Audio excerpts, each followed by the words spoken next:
Hello' everyone, আপোনালোক সকলোকে স্বাগতম জনাইছোঁ এক্সাম এস্পিৰেণ্ট ইউটিউব চেনেলটোলৈ। বন্ধুসকল, আজিৰ ভিডিঅ'টোত আমি আলোচনা কৰিবলৈ লৈছোঁ আমাৰ চিটেট হয় তাৰ কাৰণে অসমীয়া ভাষাৰ সহায় হোৱাকৈ গুৰুত্বপূৰ্ণ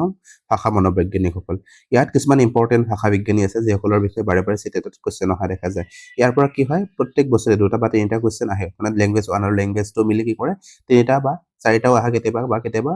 অন্ততঃ 2টা কুৱেশ্যন মানে অহা দেখা যায়। চ' এই 2টা কুৱেশ্যন মানে নম্বৰ যাতে আমাৰ ইফাল সিফাল নহয় সেইকাৰণে কি কৰিছোঁ, এই আজিৰ ভিডিঅ'টো আপোনালোকৰ কাৰণে লৈ আহিছোঁ। চ' গুৰুত্ব সহকাৰে ভিডিঅ'টো চাব আৰু ভিডিঅ'টো একেবাৰে শেষলৈকে চাব, তেতিয়াহে মানে বহুত ধুনীয়াকৈ কি কৰিব পাৰিব, ইয়াৰ বিষয়ে আপোনালোকে আইডিয়া ল'ব পাৰিব যে কোনটো ভাষা বিজ্ঞানীয়ে কেনেকুৱা ধৰণৰ মন্তব্য দিছিলে বা কি থিয়ৰী কোনে আগবঢ়াইছিলে। চ' এতিয়া দেৰি নকৰি আমি পোনে ভিডিঅ'টোৰ মাজলৈ আগবাঢ়ো বা মনোবৈজ্ঞানিকসকলৰ বিষয়ে চাওঁ। এতিয়া ইয়াত আমি প্ৰথমে লৈছোঁ আজি নম চমস্কিৰ বিষয়ে। আৰু নম চমস্কি আছিলে আমেৰিকাৰ এজন ভাষা বিজ্ঞানী, আৰু তেওঁ কিছুমান কি কৰিছিলে, আমি যে জন্ম লাভ কৰাৰ পিছত ভাষা শিকা ষ্টাৰ্ট কৰোঁ তাৰ কাৰণে তেওঁ এটা থিয়ৰী আনিছিলে, যিটো থিয়ৰীৰ নাম তেওঁ দিছিলে কি ইনবৰ্ন থিয়ৰী বা জন্মগত তত্ত্ব। আৰু সেই জন্মগত তত্ত্ব অনুসৰি তেওঁ কি কৰিছিলে যে সিও যেতিয়া জন্ম লাভ কৰাৰ সময়ত তেওঁলোকে মাইণ্ডত এটা ডিভাইচ লয়, আৰু সেই ডিভাইচটোৰ জৰিয়তে কি কৰে, তেওঁলোকে শিক্ষা মানে ভাষা মানে আহৰণ কৰিবলৈ মানে আৰম্ভ কৰে। আৰু তেওঁ কি কৰিছিলে, সেই থিয়ৰিটোৱে আগবঢ়াইছিলে। চ' আমি ইয়াত চাম কি কি দি আছে। মানে ইয়াত দি আছে যে জন্মগত তত্ত্ব বা ইনবৰ্ন থিয়ৰী, এই থিয়ৰিটো কোনে আগবঢ়াইছিলে, নম চমস্কি। কেতিয়াবা এনেকুৱাও আহে যে ইনবৰ্ন থিয়ৰী কোনে দিছিলে, তেতিয়া আমি ক'ব লাগিব যে নম চমস্কি নামৰ যিজনে ভাষা বিজ্ঞানী আছিলে তেওঁ কি কৰিছিলে, মানে এই ইনবৰ্ন থিয়ৰী বা জন্মতত্ত্ব বা জন্মগত তত্ত্বৰ থিয়ৰিটো আগবঢ়াইছিলে। আৰু তেওঁ কি আছিলে, আমেৰিকাৰ বাসিন্দা আছিলে, মনত ৰাখিব। আৰু তেওঁ কি কৰিছিলে, তেওঁৰ মতে শিশুৰ ভাষা শিকাৰ জন্মগত ক্ষমতা থাকে। মানে শিশুৱে যেতিয়া জন্ম লাভ কৰাৰ পিছত তেওঁলোকে যে ভাষাটো একুয়াৰ কৰে, আহৰণ কৰে, আৰু সেইটো কি হয়, জন্মগতভাৱে তেওঁলোকৰ মাজত মনত এটা ডিভাইচ থাকে। এই ডিভাইচটো যদিও কেতিয়াও কোনেও দেখা নাই, কিন্তু তেওঁ মানে নম চমস্কি কৈছিলে যে সেই ডিভাইচটো যদি মানুহৰ মানে কিহত নাথাকে, ব্ৰেইনত নাথাকে, তেতিয়া ভাষা শিকিব নোৱাৰিব। চ' সেইকাৰণে কৈছে যে জন্মগত ক্ষমতা এটা থাকে। ইয়াত চাব, তাৰপিছত কি কৈছে যে কোৱা হয় যে শিশুৰ মাইণ্ডত এটা যন্ত্ৰ বা ডিভাইচ আছে যাৰ যোগেদি কি কৰে শিশুৱে ভাষা শিকে। আৰু এই যে ডিভাইচটোৰ কথা কোৱা হ'ল যে শিশুসকলৰ মাইণ্ডত বা মগজুত কি থাকে, এটা ডিভাইচ থাকে। আৰু আমি জানো নিশ্চয় ন, আমাৰ যি লেফ্ট চাইডৰ ব্ৰেইন থাকে, সেই ব্ৰেইনত কি থাকে, সেই মগজুখিনিত কি থাকে যে আমাৰ থিংকিং এবিলিটি, আমি যে চিন্তা কৰোঁ বা আমি যে ভাষা কৈ থাকোঁ, সেই লেফ্ট ব্ৰেইনটোত কি থাকে, সেইটো ক্ষমতা থাকে। আৰু তেওঁ কৈছিলে যে তাতে কি থাকে, এই এটা যন্ত্ৰ থাকে, যিটো যন্ত্ৰ বা ডিভাইচৰ নাম তেওঁ কি দিছে, LED। ইয়াত দি আছে LED। আৰু এই ডিভাইচটোৰ সহায়তে আমি কি কৰোঁ, ভাষা মানে শিকিবলৈ ষ্টাৰ্ট কৰোঁ বা ভাষা আমি আহৰণ কৰোঁ। তাৰপিছত কৈছে এই LEDৰ কেতিয়াবা ফুল ফৰ্ম আহে, চাব আপোনালোকে, লেংগুৱেজ একুইজিশ্যন ডিভাইচ। এইটোৰ ফুল ফৰ্ম হৈছে লেংগুৱেজ একুইজিশ্যন ডিভাইচ, ভাষা আহৰণ কৰা মানে যন্ত্ৰ বা আহিলা। আৰু সেই আহিলাৰ যোগেদি আমি ভাষা শিকোঁ। আৰু যিহেতু এই যে লেংগুৱেজ একুইজিশ্যন ডিভাইচটো দিছে, এইটো অকল মানে কেইজনমান শিশুৰ কাৰণে নহয়, ইয়াত ইউনিভাৰ্চেল বুলি কৈছে। তেওঁ মানে তেওঁ গোটেই বিশ্বখনৰ কথাই কৈছে। গোটেই বিশ্বত যিমান মানে শিশুৰ জন্ম হয় বা মানুহৰ জন্ম হয়, গোটেইখিনি মানুহে কি কৰিব, মানে সেই LED, এই লেংগুৱেজ একুইজিশ্যন ডিভাইচৰ যোগেদিয়ে কি কৰিব, ভাষাটো মানে আহৰণ কৰি থাকিব। আৰু সেইকাৰণে তেওঁ কি কৰিছিলে, মানে তেনেকুৱা ধৰণৰ যে ভাষা শিকে, সেই ধাৰণাটো আগবঢ়াবলৈ তেওঁ কি কৰিছিলে, যে তেওঁ ইউনিভাৰ্চেল গ্ৰামাৰৰ কথা উল্লেখ কৰিছে। ইউনিভাৰ্চেল গ্ৰামাৰ ইয়াত দি আছে ন, ইউনিভাৰ্চেল গ্ৰামাৰ তত্ত্ব দিছিলে। অৰ্থাৎ ব্যাকৰণ কি হয়, জন্মগত। এই ধাৰণাটো কি কৰিছিলে, আনিছিলে ইউনিভাৰ্চেল গ্ৰামাৰ। মনত ৰাখিব, ইউনিভাৰ্চেল গ্ৰামাৰৰ কথা সুধি দিয়ে যিহেতু কোনে আনিছিলে। আৰু ইয়াৰ মূল ধাৰণাটো কি, ইয়াৰ মূল ধাৰণা হৈছে কি, ব্যাকৰণটো কি হয়, জন্মগতভাৱে মনত ৰাখিব। মানে আমি যে শিশুসকল কি কৰে, ভাষা যেতিয়া তেওঁলোকে কোৱা ষ্টাৰ্ট কৰে বা ডাঙৰ যেতিয়া জন্ম হয়, সেই পৰিৱেশত থাকি যেতিয়া ডাঙৰে কোৱাৰ লগে লগে তেওঁলোকে কি কৰে, শুনাৰ পিছত তেওঁলোকে কি কৰে, মানে সেইটো নিজৰ মনতে ভাবি লয় যে এইটোৰ অৰ্থ এনেকুৱা হ'ব পাৰে, বা বিভিন্ন ধৰণৰ তেওঁলোকে মনত চিন্তা কৰে। আৰু চিন্তা কৰি কেইটামান শব্দ যেতিয়া তেওঁলোকে শিকিবলৈ শিকা হৈ যায়, সেই সময়ত কি কৰে, সেই শব্দকেইটাৰে মানে তেওঁলোকে ব্যাকৰণ শিকিব নালাগে এক্সট্ৰাকে। আৰু সেইটো শব্দৰ জৰিয়তে তেওঁলোকে কি কৰে, বিভিন্ন ধৰণৰ বাক্য বনোৱা ষ্টাৰ্ট কৰি দিয়ে। তাকে কি কৰিছে, ইউনিভাৰ্চেল গ্ৰামাৰৰ কথা তেওঁ কৈছে, বা ব্যাকৰণৰ কথাও তেওঁ কৈছে যে ব্যাকৰণ কি হয়, জন্মগত হয়। ইয়াৰ পিছত চাওঁ কি দি আছে। আৰু চমস্কিয়ে কি কৰিছিলে, এই যে তেওঁৰ যে LED কথা কৈছে বা ইউনিভাৰ্চেল গ্ৰামাৰৰ কথা যে কৈছে, তাৰ মানে 2টা স্তৰ আছে বুলি কৈছে। চমস্কিয়ে ভাষাৰ 2টা স্তৰৰ কথা বৰ্ণনা কৰিছে। এটা হৈছে পৃষ্ঠৰ স্তৰ বা চাৰফেচ ষ্ট্ৰাকচাৰ। মানে চাৰফেচ ষ্ট্ৰাকচাৰ কি হয়, ইয়াত গম পাব আপোনালোকে, যে ইয়াত শিশুৱে কি কৰে, কেৱল শব্দহে জানে, যদিও ইয়াৰ অৰ্থ নাজানে। ইয়াত কি কৈছে যে ইয়াৰ 2টা ক্ৰাইটেৰিয়া আছে বা 2টা ভাগ আছে। এটা হৈছে পৃষ্ঠৰ স্তৰ বা চাৰফেচ ষ্ট্ৰাকচাৰ। আৰু এই যে চাৰফেচ ষ্ট্ৰাকচাৰৰ কথা তেওঁ কৈছে, ইয়াত কি কৰে, শিশুসকলে কেৱল কেইটামান শব্দহে শিকে বা কি কৰি থাকে, শব্দবোৰ শিকি থাকে। ইয়াৰ যদিও কি নকৰে, অৰ্থখিনি তেওঁলোকে ইমান ধুনীয়াকে বুজি নাপায়। মানে বুজি নাপালেও কি কৰে, সেইবোৰ শিকা ষ্টাৰ্ট কৰে। আৰু এই যে যিখিনি শিকি থাকিলে তেওঁলোকে, মানে অৰ্থ নজনাকে শিকিলে ন কিছুমান শব্দ, তাকে আমি পৃষ্ঠৰ স্তৰ বা ষ্ট্ৰাকচাৰ সাৰফেস ষ্ট্ৰাকচাৰ বুলি ক'ব পাৰো তেনেকুৱা ধৰণৰ ইয়াত এক্সাম্পল হিচাপে দিয়া আছে খাদ্য বুলি কোৱাৰ লগে লগে তেওঁলোকৰ ধাৰণা নাথাকে মানে খাদ্য কি হয় কিন্তু তেওঁলোকে শব্দটো শিকিছে শিকাৰ পিছত মানে কি হৈছে তেওঁলোকৰ মগজুত এইটো একোৱেৰ কৰি লৈছে একোৱাৰ কৰাৰ পিছত পিছলৈকে তেওঁলোকে যেতিয়া এইবোৰ অৰ্থ গম পাব তেওঁলোকে বিভিন্ন ধৰণৰ কি কৰিব পাৰিব সেইটো শব্দয়েদি বাক্য বা বিভিন্ন ধৰণৰ মানে ব্যৱহাৰ কৰা শিকি যাব তেওঁলোকে যেনেকুৱা ধৰণৰ ইয়াত কৈছে পানী তাৰপিছত মম ডেড এনেকুৱা ধৰণৰ ইত্যাদি শব্দবোৰ তেওঁলোকে শিকি থাকে কিন্তু তাৰ ৰিয়েল অৰ্থটো কি হয় সেইটো তেওঁলোকে অনুভৱ নকৰে বা তাৰ অৰ্থটো নাজানে আৰু এটা হৈছে গভীৰ স্তৰ বা ডিপ ষ্ট্ৰাকচাৰ কি হয় ইয়াত শব্দৰ অৰ্থ জ্ঞান থাকে আৰু ইয়াত কি কৈছে আমি আগতে পালো যে পৃষ্ঠৰ স্তৰত কি কৰে তেওঁলোকে শব্দবোৰ শিকি থাকে আৰু এই যেতিয়া তেওঁলোকৰ মানে ডিপ ষ্ট্ৰাকচাৰ আৰম্ভ হ'ব তেতিয়া কি কৰিব তেওঁলোকে যিমানবোৰ শব্দ শিকিছিলে তাৰ অৰ্থবোৰ তেওঁলোকে বহুত ধুনীয়াকৈ বুজি পাব আৰু যেতিয়া অৰ্থবোৰ বুজি পোৱা ষ্টাৰ্ট কৰিব তেতিয়া তেওঁলোকে কি কৰিব বিভিন্ন ধৰণৰ বাক্য ৰচনা কৰা ষ্টাৰ্ট কৰিব বা ব্যাকৰণগতভাৱে মানে কি কৰিব তেওঁলোকে বাক্য বনোৱা ষ্টাৰ্ট কৰিব ব্যাকৰণ তেওঁলোকে নিজে সৃষ্টি কৰিব মানে ইয়াত এনেকুৱা নহয় যে ব্যাকৰণবোৰ কি কৰিব তেওঁলোকে আনৰ পৰা শুনিব বা মুখস্থ কৰি সেইবোৰ কি কৰিব এনেকুৱা ধৰণৰ নহয় কিন্তু এই যে শব্দবোৰ অৰ্থ তেওঁলোকে জানিলে জনাৰ পিছত তেওঁলোকে কি কৰিব নিজেই সেই মানে শব্দকেইটাৰে ব্যাকৰণ কেনেকুৱা ধৰণৰ হ'ব পাৰে তেওঁলোকে নিজে বাক্যবোৰ ৰচনা কৰি থাকিব তাকেই কৈছে কি মানে গভীৰ স্তৰৰ কথা কৈছে তাৰ ইয়াতে এতিয়া নেক্সটত কি দিছে চাব ইয়াত মানে তাৰপিছত কুৱেশ্যন দিয়া আছে চ' মেইনলি আপোনালোকে মনত ৰাখিব যে ইনবৰ্ন থিয়ৰী কোনে দিছিলে নৰ্ম চমস্কিয়ে দিছিলে ইউনিভাৰ্চেল গ্ৰামাৰৰ কথা কৈছিলে LADৰ কথা কৈছিলে লেংগুৱেজ একুইজিশ্যন ডিভাইচ এই তিনিটা বস্তুৱে মেইন আৰু এই যে দুটা ভাগ যে আছিলে সাৰফেস ষ্ট্ৰাকচাৰ আৰু মানে কি হয় ডিপ ষ্ট্ৰাকচাৰ এই দুটা মাজে মাজে সোধা দেখা যায় চ' এইখিনি আপোনালোকে মনত ৰাখিলে মানে হৈ যাব ইয়াৰ বিষয়ে আৰু বেলেগ চাবই নালাগে যিখিনি বাৰে বাৰে আহে সেইখিনি আমি চাব লাগিব এনেই এক্সট্ৰা যিমান বস্তু আছে এইবোৰ চাই ইমান আমাৰ উপকাৰো নহয় চ' এতিয়া চাম আমি তাৰ পৰা কেনেকুৱা ধৰণৰ কুৱেশ্যন আহিছে ইয়াৰ প্ৰথম কুৱেশ্যনটো দি আছে যে চমস্কিৰ মতে মানুহৰ মগজুত অৱস্থিত নিয়মৰ গোটটোক কোৱা হয় মানে চমস্কি কি কৈছিলে মানুহৰ মগজুত অৱস্থিত এটা নিয়ম থাকে আৰু এই নিয়মৰ গোটটোক তেওঁ কি বুলি কৈছিলে ইয়াত দিয়া আছে যে ব্যাকৰণৰ বাকচ বুলি কৈছিলে তেওঁ সাৰ্বজনীন ব্যাকৰণ ঐক্যবদ্ধ ব্যাকৰণ আৰু মেনুৱেল ইয়াত যদি আমি চাব যে আমি আগতে পাইছো ন ইউনিভাৰ্চেল মানে গ্ৰামাৰৰ কথা কৈছে মানে মানুহৰ মগজুতে কি থাকে অৱস্থিত কিছুমান নিয়ম থাকে বা কিছুমান যে শব্দ শিকিলে সেই শব্দবোৰে লোকে নিয়ম নিজে বনাব ব্যাকৰণ নিজে সৃষ্টি কৰিব তাকে ইউনিভাৰ্চেল ব্যাকৰণৰ কথা কৈছিলে বা ইউনিভাৰ্চেল গ্ৰামাৰৰ কথা তেওঁ কৈছিলে সাৰ্বজনীন ব্যাকৰণ চ' অপশ্যন নম্বৰ 2 হ'ব ইয়াৰ শুদ্ধ উত্তৰ এতিয়া আকৌ নেক্সটলৈকে কুৱেশ্যন নম্বৰ 2 কি দি আছে চাব কুৱেশ্যন নম্বৰ 2 দি আছে যে নৰ্ম চমস্কিয়ে প্ৰস্তাৱ কৰা ভাষা আহৰণ তত্ত্বৰ ক্ষেত্ৰত তলৰ কোনটো উক্তি প্ৰযোজ্য নহয় নৰ্ম চমস্কিয়ে কি কৰিছিলে কেনেকুৱা ধৰণৰ প্ৰস্তাৱ আগবঢ়াইছিলে ভাষা আহৰণৰ তত্ত্বৰ ক্ষেত্ৰত মানে লেংগুৱেজ একুইজিশ্যন ডিভাইচৰ কথা যে তেওঁ কৈছিলে তাৰ ক্ষেত্ৰত কোনটো প্ৰযোজ্য নহয় তলত চাৰিটা অপশ্যন দি আছে তো তিনিটা শুদ্ধ হ'ব এটা অশুদ্ধ আমাক অশুদ্ধটো সুধিছে ইয়াৰ প্ৰথম অপশ্যনটো দি আছে যে ভাষাৰ গভীৰ গঠন এটা আমি পাইছো ন মানে তেওঁ ভাষাৰ দুটা স্তৰৰ কথা কৈছিলে এটা মানে সাৰফেস ষ্ট্ৰাকচাৰ আৰু এটা আছিলে ডিপ ষ্ট্ৰাকচাৰ ইয়াত ডিপ ষ্ট্ৰাকচাৰৰ কথা কৈছে চ' এইটো শুদ্ধ হয় তাৰপিছত কৈছে ৰূপান্তৰ ব্যাকৰণ মানে আপোনালোকে মনত ৰাখিব কিছুমান এনেকুৱা ধৰণৰ শব্দ আহে এই ইউনিভাৰ্চেল গ্ৰামাৰৰ কথা যে কৈছে ইউনিভাৰ্চেল গ্ৰামাৰক আকৌ কি কৰা হয় এই ৰূপান্তৰ ব্যাকৰণ বুলিও কোৱা হয় চ' মনত ৰাখিব এইটো চ' তেওঁ ৰূপান্তৰ ব্যাকৰণ বা ইউনিভাৰ্চেল ব্যাকৰণৰ কথাও কৈছিলে গ্ৰামাৰৰ কথাও কৈছিলে তাৰপিছত কিছু উপাৰ্জনৰ সঁজুলি এই ডিভাইচটোৰ কথা যে কৈছিলে LAD এইটো কি হয় আমাৰ জন্মটো লৈ আহক আৰু সেইটোৰ জৰিয়তে আমি উপাৰ্জন কৰিব শিকো বা ভাষা একোৱেৰ কৰিব শিকো চ' এইটোৰ কথাও তেওঁ কৈছিলে উপাৰ্জন আহিলাৰ কথাও কৈছিলে বা সঁজুলিৰ কথাও কৈছিলে ইয়াত যদি আমি চাব যাওঁ শিশুৰ পৰিৱেশৰ মূল ভূমিকা ইয়াতে পৰিৱেশৰ মূল ভূমিকা দিয়া নাই তেওঁ পৰিৱেশৰ ওপৰত ইমান ডিপেণ্ডেণ্ট নাছিলে তেওঁ কি কৰিছিলে মানে কৈছিলে যে নহয় শিশুৱে জন্মতে যিটো ডিভাইচ লৈ আহিছে সেই ডিভাইচটোৰ জৰিয়তেহে পৰিৱেশত থাকি তেওঁলোকে ভাষা আহৰণ কৰিব পাৰিব চ'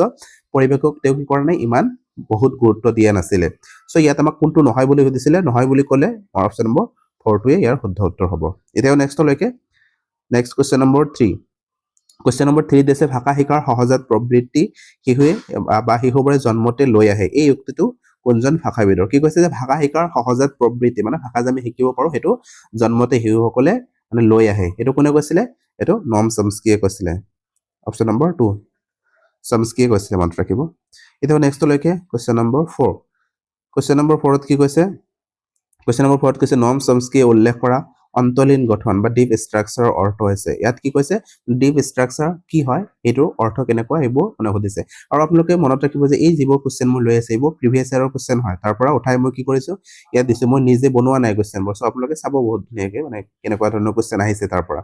ইয়াত আমি চাম ডিপ ষ্ট্ৰাকচাৰ বা অন্তলীন গঠনৰ কথা কৈছে অন্তলীন গঠন কি হয় ইয়াত যদি আমি চাব যাওঁ অপশ্যন নম্বৰ 1ত কি কৈছে যে বিস্তৃত অধ্যয়নৰ জৰিয়তে শিকা এলানি অদৃশ্য ব্যাকৰণগত নিয়ম এইটো ইয়াৰ ক্ষেত্ৰত শুদ্ধ হ'ব মানে কি মানে ডিপ ষ্ট্ৰাকচাৰৰ জৰিয়তে কি কৰিব তেওঁলোকে মানে বিস্তৃতভাৱে তেওঁলোকে অধ্যয়ন কৰিব পাৰিব মানে শব্দবোৰ যে প্ৰথমে সাৰফেস ষ্ট্ৰাকচাৰ তেওঁলোকে শিকিলে আৰু সেই শব্দবোৰ কি কৰিব বিস্তৃতভাৱে এই ডিপ ষ্ট্ৰাকচাৰ তেওঁলোকে অধ্যয়ন কৰিব গভীৰভাৱে অধ্যয়ন কৰিব অধ্যয়ন কৰাৰ পিছত তাৰ জৰিয়তে তেওঁলোকে কি কৰিব এলানি অদৃশ্য মানে তেওঁলোকৰ মনত দেখা নাযায় তো এইবোৰ ন মাইণ্ডত তেওঁলোকে যে মানে কি থাকে ডিভাইচটো দেখা পোৱা নাযায় আৰু সেই ডিভাইচটো যেটা অদৃশ্যভাৱে কি কৰিব ব্যাকৰণগত কিছুমান নিয়ম সৃষ্টি কৰিব বিভিন্ন ধৰণৰ মানে বাক্য তেওঁলোকে গঠন কৰা শিকিব সো এই ক্ষেত্ৰত আমি যদি চাব যাওঁ অপশ্যন নম্বৰ 1 টো ইয়াৰ শুদ্ধ উত্তৰ হ'ব তাৰপিছত চাম বাকিবোৰ কি দি আছে কোৱেশ্চন নম্বৰ 5 কোৱেশ্চন নম্বৰ 5 ত আছে যে নম চমস্কিৰ তত্ত্ব অনুসৰি ভাষা আহৰণ যন্ত্ৰ এলএডিৰ ভূমিকা হল মানে নম চমস্কিৰ মতে তত্ত্ব অনুসৰি যি তত্ত্ব দিছিলে তেওঁ তাৰ ভাষা আহৰণ কৰা যন্ত্ৰৰ কথা কৈছিলে না এলএডিৰ কথা কৈছিলে তাৰ ভূমিকা কি হয় এই ল্যাঙ্গুৱেজ একুইজিশন ডিভাইচৰ ভূমিকানো কি হয় এটা আমাক দিছে অপশ্যন নম্বৰ 1 দিছে আনুষ্ঠানিক বিদ্যালয়ত ভাষা শিকিব মানে আনুষ্ঠানিক বিদ্যালয়ৰ কথা তেওঁ কোৱাই নাই তেওঁ জন্মগতভাৱে লৈ অহাৰ কথা কৈছিলে তাৰপিছত কৈছে প্ৰাপ্তবয়স্কৰ ভাষা অনুকৰণ কৰাৰ কথাও তেওঁ কোৱা নাই অনুকৰণ কৰাৰ কথা কৈছিলে আমাৰ কোনে স্কিনাৰে কৈছিলে এইটো আমি পিছত চাম তাৰপিছত কৈছে ব্যাকৰণৰ নিয়ম সৃষ্টি কৰা এটোই হ'ব শুদ্ধ উত্তৰ মানে ব্যাকৰণৰ নিয়ম কি কৰিব জানে তো এই এলআইডিৰ জৰিয়তে ব্যাকৰণৰ নিয়ম কিছুমান তেওঁলোকে নিজে সৃষ্টি কৰি বাক্যবোৰ বনাই থাকিব বা আনৰ লগত কি কৰিব নিজৰ বাৰ্তালাপ মানে নিজৰ মনৰ ভাৱ প্ৰকাশ কৰি থাকিব তাৰপিছত কৈছে ব্যাকৰণৰ নিয়ম মুখস্থ কৰাৰ কথা তেওঁ কেতিয়াও নকয় মানে তেওঁ জন্মগতৰ কথা কৈছিল ন সো অপশ্যন নম্বৰ 3 টো হ'ব ইয়াৰ শুদ্ধ উত্তৰ এটা নেক্সট লৈকে কোৱেশ্চন নম্বৰ 6 কোৱেশ্চন নম্বৰ 6 ত কি কৈছে যে ভাষাবিদ নম চমস্কিয়ে কয় যে প্ৰতিটো শিশুৰ এটা জন্মগত ভাষা আহৰণ যন্ত্ৰ এলইডি থাকে যেটোৱে তেওঁৰ নিম্নোক্ত কামৰ বাবে ব্যৱহাৰ কৰে এই যে এলইডি বা ল্যাঙ্গুৱেজ একুইজিশন ডিভাইচৰ কথা কৈছে আৰু এটোৱে তেওঁক মানে কি কৰে কেনেকুৱা ধৰণৰ সহায় কৰে ইয়াত কৈছে জটিল শব্দ শিকাৰ ক্ষেত্ৰত সহায় কৰিব তাৰপিছত কৈছে অৰ্থবিজ্ঞানৰ কথাও তেওঁ কোৱা নাই আৰু ফোনৰ কথাও তেওঁ কোৱা নাই ইয়াত আমি চাব যে সাৰ্বজনীন ব্যাকৰণৰ কথা কৈছিলে ইউনিভাৰ্সেল গ্ৰামাৰৰ কথা কৈছিলে সো অপশ্যন নম্বৰ 4 টো হ'ব ইয়াৰ শুদ্ধ উত্তৰ এটা নেক্সট আছিলে আমাৰ আন এজন ভাষাবিদ সফিৰ ওৰফ পৰিকল্পনা মানে সফিৰ ওৰফে কি কৰিছিল এটা পৰিকল্পনা দিছিলে তেওঁৰ পৰিকল্পনা কেনেকুৱা ধৰণৰ আছিল এটো আমি এতিয়া চাম মানে ইয়াত চাব আপোনালোকে মানে লি ওৰফ আৰু সফিৰ ওৰফ নামৰ দুজন ব্যক্তি আছিলে গুৰু শিষ্য আছিলে আৰু তেওঁলোকে দুজনে মিলি কি কৰিছিলে ভাষা যে আমি কওঁ বা আমাৰ দুনিয়াখন যে আমি চাওঁ বা আমি কেনেকৈ আমাৰ মানে জগতখনৰ লগতে আমি কেনেকুৱা ধৰণৰ ধাৰণা কৰোঁ জগতখনক লৈ মানে আমাৰ যি পৰিবেশ আছে তাক লৈ কেনেকুৱা ধৰণৰ ধাৰণা কৰোঁ সেই ধাৰণাটোৰ বিষয়ে তেওঁলোকে কি কৰিছিলে মানে এটা তত্ত্ব দিছিলে আৰু ইয়াৰ সেইকাৰণে কৈছে যে ইয়াৰ লগত জড়িত আছিলে লি ওৰফ আৰু সফিৰ ওৰফ চাওঁ ইয়াৰ পিছত কি আছে ইয়াত চাব আপোনালোকে ইয়াত দিয়া আছে যে ভাষিক আপেক্ষিকতাবাদৰ অনুমান অনুসৰি ভাষা মানে তেওঁলোকে কি কৰিছিলে এই ভাষিক আপেক্ষিকতাবাদৰ যেটো ফৰ্মুলা আছে এটো তেওঁলোকে আগবঢ়াইছিলে মানে তেওঁলোকে কৈছিলে যে আমি যে কি কৰো মানে দুনিয়াখন যে আমি চাওঁ বা জগতখনৰ বিষয়ে যে আমি চাওঁ কেনেকৈ আমি মানে ভাষাটোৰ আমাৰ যে বিচাৰ আছে বা আমাৰ বিচাৰটোৰ জৰিয়তে আমি কি কৰো ভাষা প্ৰকাশ কৰি থাকো ন সাধাৰণতে কিন্তু তেওঁলোকে কৈছিলে যে নহয় ভাষাও কি কৰিব পাৰে আমাৰ বিচাৰক হলনি কৰি দিব পাৰে তেওঁলোকৰ মূল ধাৰণটো এটোই আছিল যে আমি যে ভাষা কৈ থাকো অকল বিচাৰে কি নকৰে ভাষাক মানে কি নকৰে নেতৃত্ব নিদিয়ে বা কি নকৰে অকল ভাষাটো নকৰি কি কৰে মানে বিচাৰটো নকৰি কেতিয়াবা এনেকুৱা ধৰণৰ হয় যে আমাৰ যি ভাষাটো থাকে ভাষাটো আমাৰ বিচাৰক কি কৰি দিব পাৰে পৰিৱৰ্তন কৰি দিব পাৰে আমাৰ মাইণ্ডত কি কৰি দিব পাৰে হলনি আনি দিব পাৰে সেইটোকে কি বুলি কৈছিল তেওঁলোকে আপেক্ষিকতাবাদৰ কথা কৈছিলে হেতে মনত ৰাখিব যে ভাষিক আপেক্ষিকতাবাদৰ কথা কোনে কৈছিলে লি ওৰফ আৰু সফিৰ ওৰফৰ পৰিকল্পনা তেনেকুৱা ধৰণৰ কোৱা হৈছিলে আৰু ইয়াত কৈছে যে আপেক্ষিকতাবাদ মানেনো কি হয় যে আপেক্ষিকতাবাদৰ অনুমান অনুসৰি যে ভাষা এটাৰ গঠনে সেই ভাষাৰ ভাষীসকলক বিশ্ব দৃষ্টিভংগীত প্ৰভাৱ পেলায় তেওঁলোকে কি কৰিব বিশ্ব দৃষ্টিভংগীত তেওঁলোকৰ প্ৰভাৱ কেনেকুৱা হেতুত তেওঁলোকক কি কৰিব গুৰুত্বপূৰ্ণভাৱে প্ৰভাৱ পেলাব আৰু কৈছে যে অৰ্থাৎ ভাষা বিচাৰৰ ওপৰত প্ৰাধান্য ভাষা কি হয় বিচাৰৰ ওপৰত প্ৰাধান্য হয় কিন্তু ইয়াত তেওঁলোকে ক'ব বিচাৰিছে যে অকল বিচাৰৰ ওপৰতে প্ৰাধান্য হৈ নাথাকি কেতিয়াবা কি হয় মানে ভাষাক কি কৰিব পাৰে জৰিয়তে বিচাৰক আমি ইফাল আমাৰ বিচাৰ ইফাল কৰিব পাৰে যেনেকুৱা ধৰণৰ মই কৈছো এটা উদাহৰণ দিছো আপোনালোকক যে যদি পেট্ৰল পাম্পত কেইটামান ড্ৰাম আছে বিভিন্ন ধৰণৰ কি থাকে ড্ৰাম থাকে কেইটামান আছে আৰু কোনবা এটাত কি আছে অলপ দূৰত আছে আৰু তাত যদি এমটি লিখা থাকে মই ধৰিছো ইয়াত এটা এখিনি লোড আছে ওচৰতে আছে আৰু ইয়াত দূৰত আছে আৰু ইয়াৰ মাজত যদি এমটি বুলি লিখা থাকে এমটি বুলি লিখা যদি থাকে তেতিয়া কি কৰিব এই ড্ৰামখনৰ ওচৰত গৈ বহুত মানুহৰ কি কৰে থাকে স্মকিঙৰ কি থাকে মানে লাইট থাকে তেওঁলোকে গৈ বিভিন্ন ধৰণৰ জায়গাত গৈ স্মকিং কৰি থাকে সো এই যে আমি যদি ইয়ালৈ যাওঁ মানে এমটি যদি লিখা থাকে এই এমটিৰ জাগাত গৈ আমি কি কৰিব পাৰোঁ স্মকিং মানে যিয়ে কৰে আৰু তেনেকুৱা ধৰণৰ স্মকিং কৰি থাকিব কিন্তু যদি এই বাকী যিবোৰ আছে ইয়াত এমটি বুলি লিখা নাই কিন্তু তাত গৈ তেওঁলোকে কেতিয়াও স্মকিং নকৰে বা চিগাৰেট নাখায় সো এই যে ভাষা যে আছিলে এমটি বুলি যে লিখা আছিলে সেই ভাষাটোৱে কি কৰে তেওঁলোকৰ বিচাৰৰ পৰিৱৰ্তন কৰিলে নে নাই যদি তেওঁলোকৰ ইয়াত গৈ কি কৰে চিগাৰেট খায় বা স্মকিং কৰি থাকে কি কৰে কি হৈ যাব এইবোৰ ব্ৰাষ্ট হোৱাৰ সম্ভাৱনা বহুত পৰিমাণে বাঢ়ি যায় আৰু সেইকাৰণে তেওঁলোকে ইয়াত ভাষাটো চোৱাৰ লগে লগে এমটি বুলি চোৱাৰ লগে লগে কি কৰিছে তাত গম পাইছে যে নহয় ইয়াত একো নহয় আৰু সেইকাৰণে কি কৰিছে তেওঁলোকৰ বিচাৰৰ পৰিৱৰ্তন আনি দিছে সো এইটোৰ কথা তেওঁলোকে কৈছিলে এতিয়া নেক্সটলৈকে কি কৈছে চাব নেক্সটত কৈছে যে এই তত্ত্ব অনুসৰি প্ৰতিজন ব্যক্তিয়ে নিজৰ ভাষাৰ জৰিয়তে পৃথিৱীখন দেখে আৰু বুজি পায় আৰু এই তত্ত্ব অনুসৰি তেওঁলোকে কি কৰিছে প্ৰতিজন ব্যক্তিয়ে নিজৰ ভাষাৰ জৰিয়তে কি কৰে পৃথিৱীখনক দেখে আৰু বুজি পায় অকল আমি কি নকৰোঁ আমাৰ ভাষাৰ জৰিয়তে এজনে আনজনৰ মনৰ ভাৱ বুজি পাওঁ বা আমি এজনে আনজনৰ লগত বাৰ্তালাপ কৰি থাকোঁ সেই কথাটোকে ক'ব বিচাৰিছে যে এই যে তেওঁলোকে আপেক্ষিকতাবাদৰ তত্ত্বটো দিছে আৰু এই তত্ত্ব অনুসৰি প্ৰতিজন ব্যক্তিয়ে নিজৰ ভাষাৰ জৰিয়তে পৃথিৱীখনক দেখে আৰু বুজিও পায় তাৰপিছত কৈছে যে ভাষা আমাৰ বিচাৰক কি কৰে আকাৰ দিয়ে ভাষাই কি কৰে আমি যে বিচাৰ কৰোঁ আমাৰ মনত যে বিভিন্ন ধৰণৰ চিন্তা চৰ্চা কৰি থাকোঁ এই চিন্তা চৰ্চাবোৰক কোনে আকাৰ দিয়ে এই ভাষাই আকাৰ দিয়ে বুলি কৈছে যেনেকুৱা ধৰণৰ আমি পৃথিৱীৰ বিষয়ে কেনেকৈ চিন্তা কৰোঁ আৰু দেখোঁ ভাষা এটা নিৰ্ধাৰণ কৰে আমি কেনেকুৱা ধৰণৰ আমাৰ মনৰ চিন্তাবোৰ কৰি থাকোঁ এই ভাষাৰ জৰিয়তে কি কৰোঁ আমি সেইবোৰ মানে আনৰ আগত প্ৰকাশ কৰি থাকোঁ এই কথাটো কৈছে ইয়াতে তাৰপিছত চাম ইয়াৰ পৰা কেনেকুৱা ধৰণৰ কুৱেশ্যন আহিছিলে কুৱেশ্যনটো চাম এতিয়া আমি ইয়াত কুৱেশ্যনটো দিয়া আছে যে ভাষাই নিৰ্ধাৰণ কৰে যে আমি পৃথিৱীৰ বিষয়ে কেনেকৈ চিন্তা কৰোঁ আৰু ইয়াৰ সৈতে জড়িত ইয়াত কৈছে যে ভাষাই আমাৰ কি কৰে নিৰ্ধাৰণ কৰে যে আমি পৃথিৱীৰ বিষয়ে কেনেকৈ চিন্তা কৰোঁ আৰু ইয়াৰ সৈতে জড়িত কোন আছিলে সেইটো আমাক সুধিছে মানে কেনেকুৱা ধৰণৰ ধাৰণা ইয়াৰ লগত জড়িত মই যে ইয়াত আগতে ক'লোঁ যে ভাষাই কি কৰে আমি কেনেকুৱা ধৰণৰ পৃথিৱীখনক চাম এইটো আমাৰ ভাষাই নিৰ্ধাৰণ কৰিব ন এই কথাটো ইয়াত কৈছে যে এইটো কাৰ ধাৰণা বা কোনটো ধাৰণাৰ ভিতৰত পৰিব ইয়াত কৈছে চপিৰ ওৰ্ফৰ অনুমান বা চপিৰ ওৰ্ফৰ হাইপথেচিছ বুলি কৈছে তাৰপিছত কৈছে ভাষিক আপেক্ষিকতাবাদ তাৰপিছত কৈছে ভাষা সমাজীকৰণ আৰু ভাষা আহৰণ চ' ইয়াত যদি আমি চাব যাওঁ মানে ভাষা আহৰণ আৰু ভাষাৰ সমাজীকৰণ এই দুটা আমি এনেই এলিমিনেট কৰি দিব পাৰোঁ ইয়াত যে কৈছে চপিৰ ওৰ্ফৰ অনুমান মানে এইটো আমি জানো কোনে দিছিলে চপিৰ ওৰ্ফ আৰু লিঅ'ফ দুজনে মিলি দিছিলে আৰু সেইকাৰণে ইয়াক চপিৰ ওৰ্ফৰ অনুমান বা পৰিকল্পনা বুলি কোৱা হয় কিন্তু ইয়াত যি মূল বস্তুটো বুজাব বিচাৰিছে এইটো আছিলে আপেক্ষিকতাবাদ মানে আপেক্ষিকতাবাদ মানে সেইটো যে কি কৰিব আমাৰ যে ভাষা আছে সেই ভাষাই আমাক কি কৰিব পৃথিৱীখনৰ বিষয়ে কেনেকৈ চিন্তা কৰোঁ বা কেনেকৈ পৃথিৱীখনক চাওঁ সেইটোৱে নিৰ্ধাৰণ কৰিব চ' ইয়াত যদি আমি চাব যাওঁ অপশ্যন নম্বৰ 2 দিয়া আছে এইটো ইয়াৰ শুদ্ধ উত্তৰ হ'ব এইটো চপিৰ ওৰ্ফৰ পৰিকল্পনা হয় ঠিকে কিন্তু ইয়াত সেইটো আমাক সোধা নাই যে এইটো কাৰ পৰিকল্পনা এইটো আমাক সুধিছে যে ভাষাই যে আমাৰ কি কৰে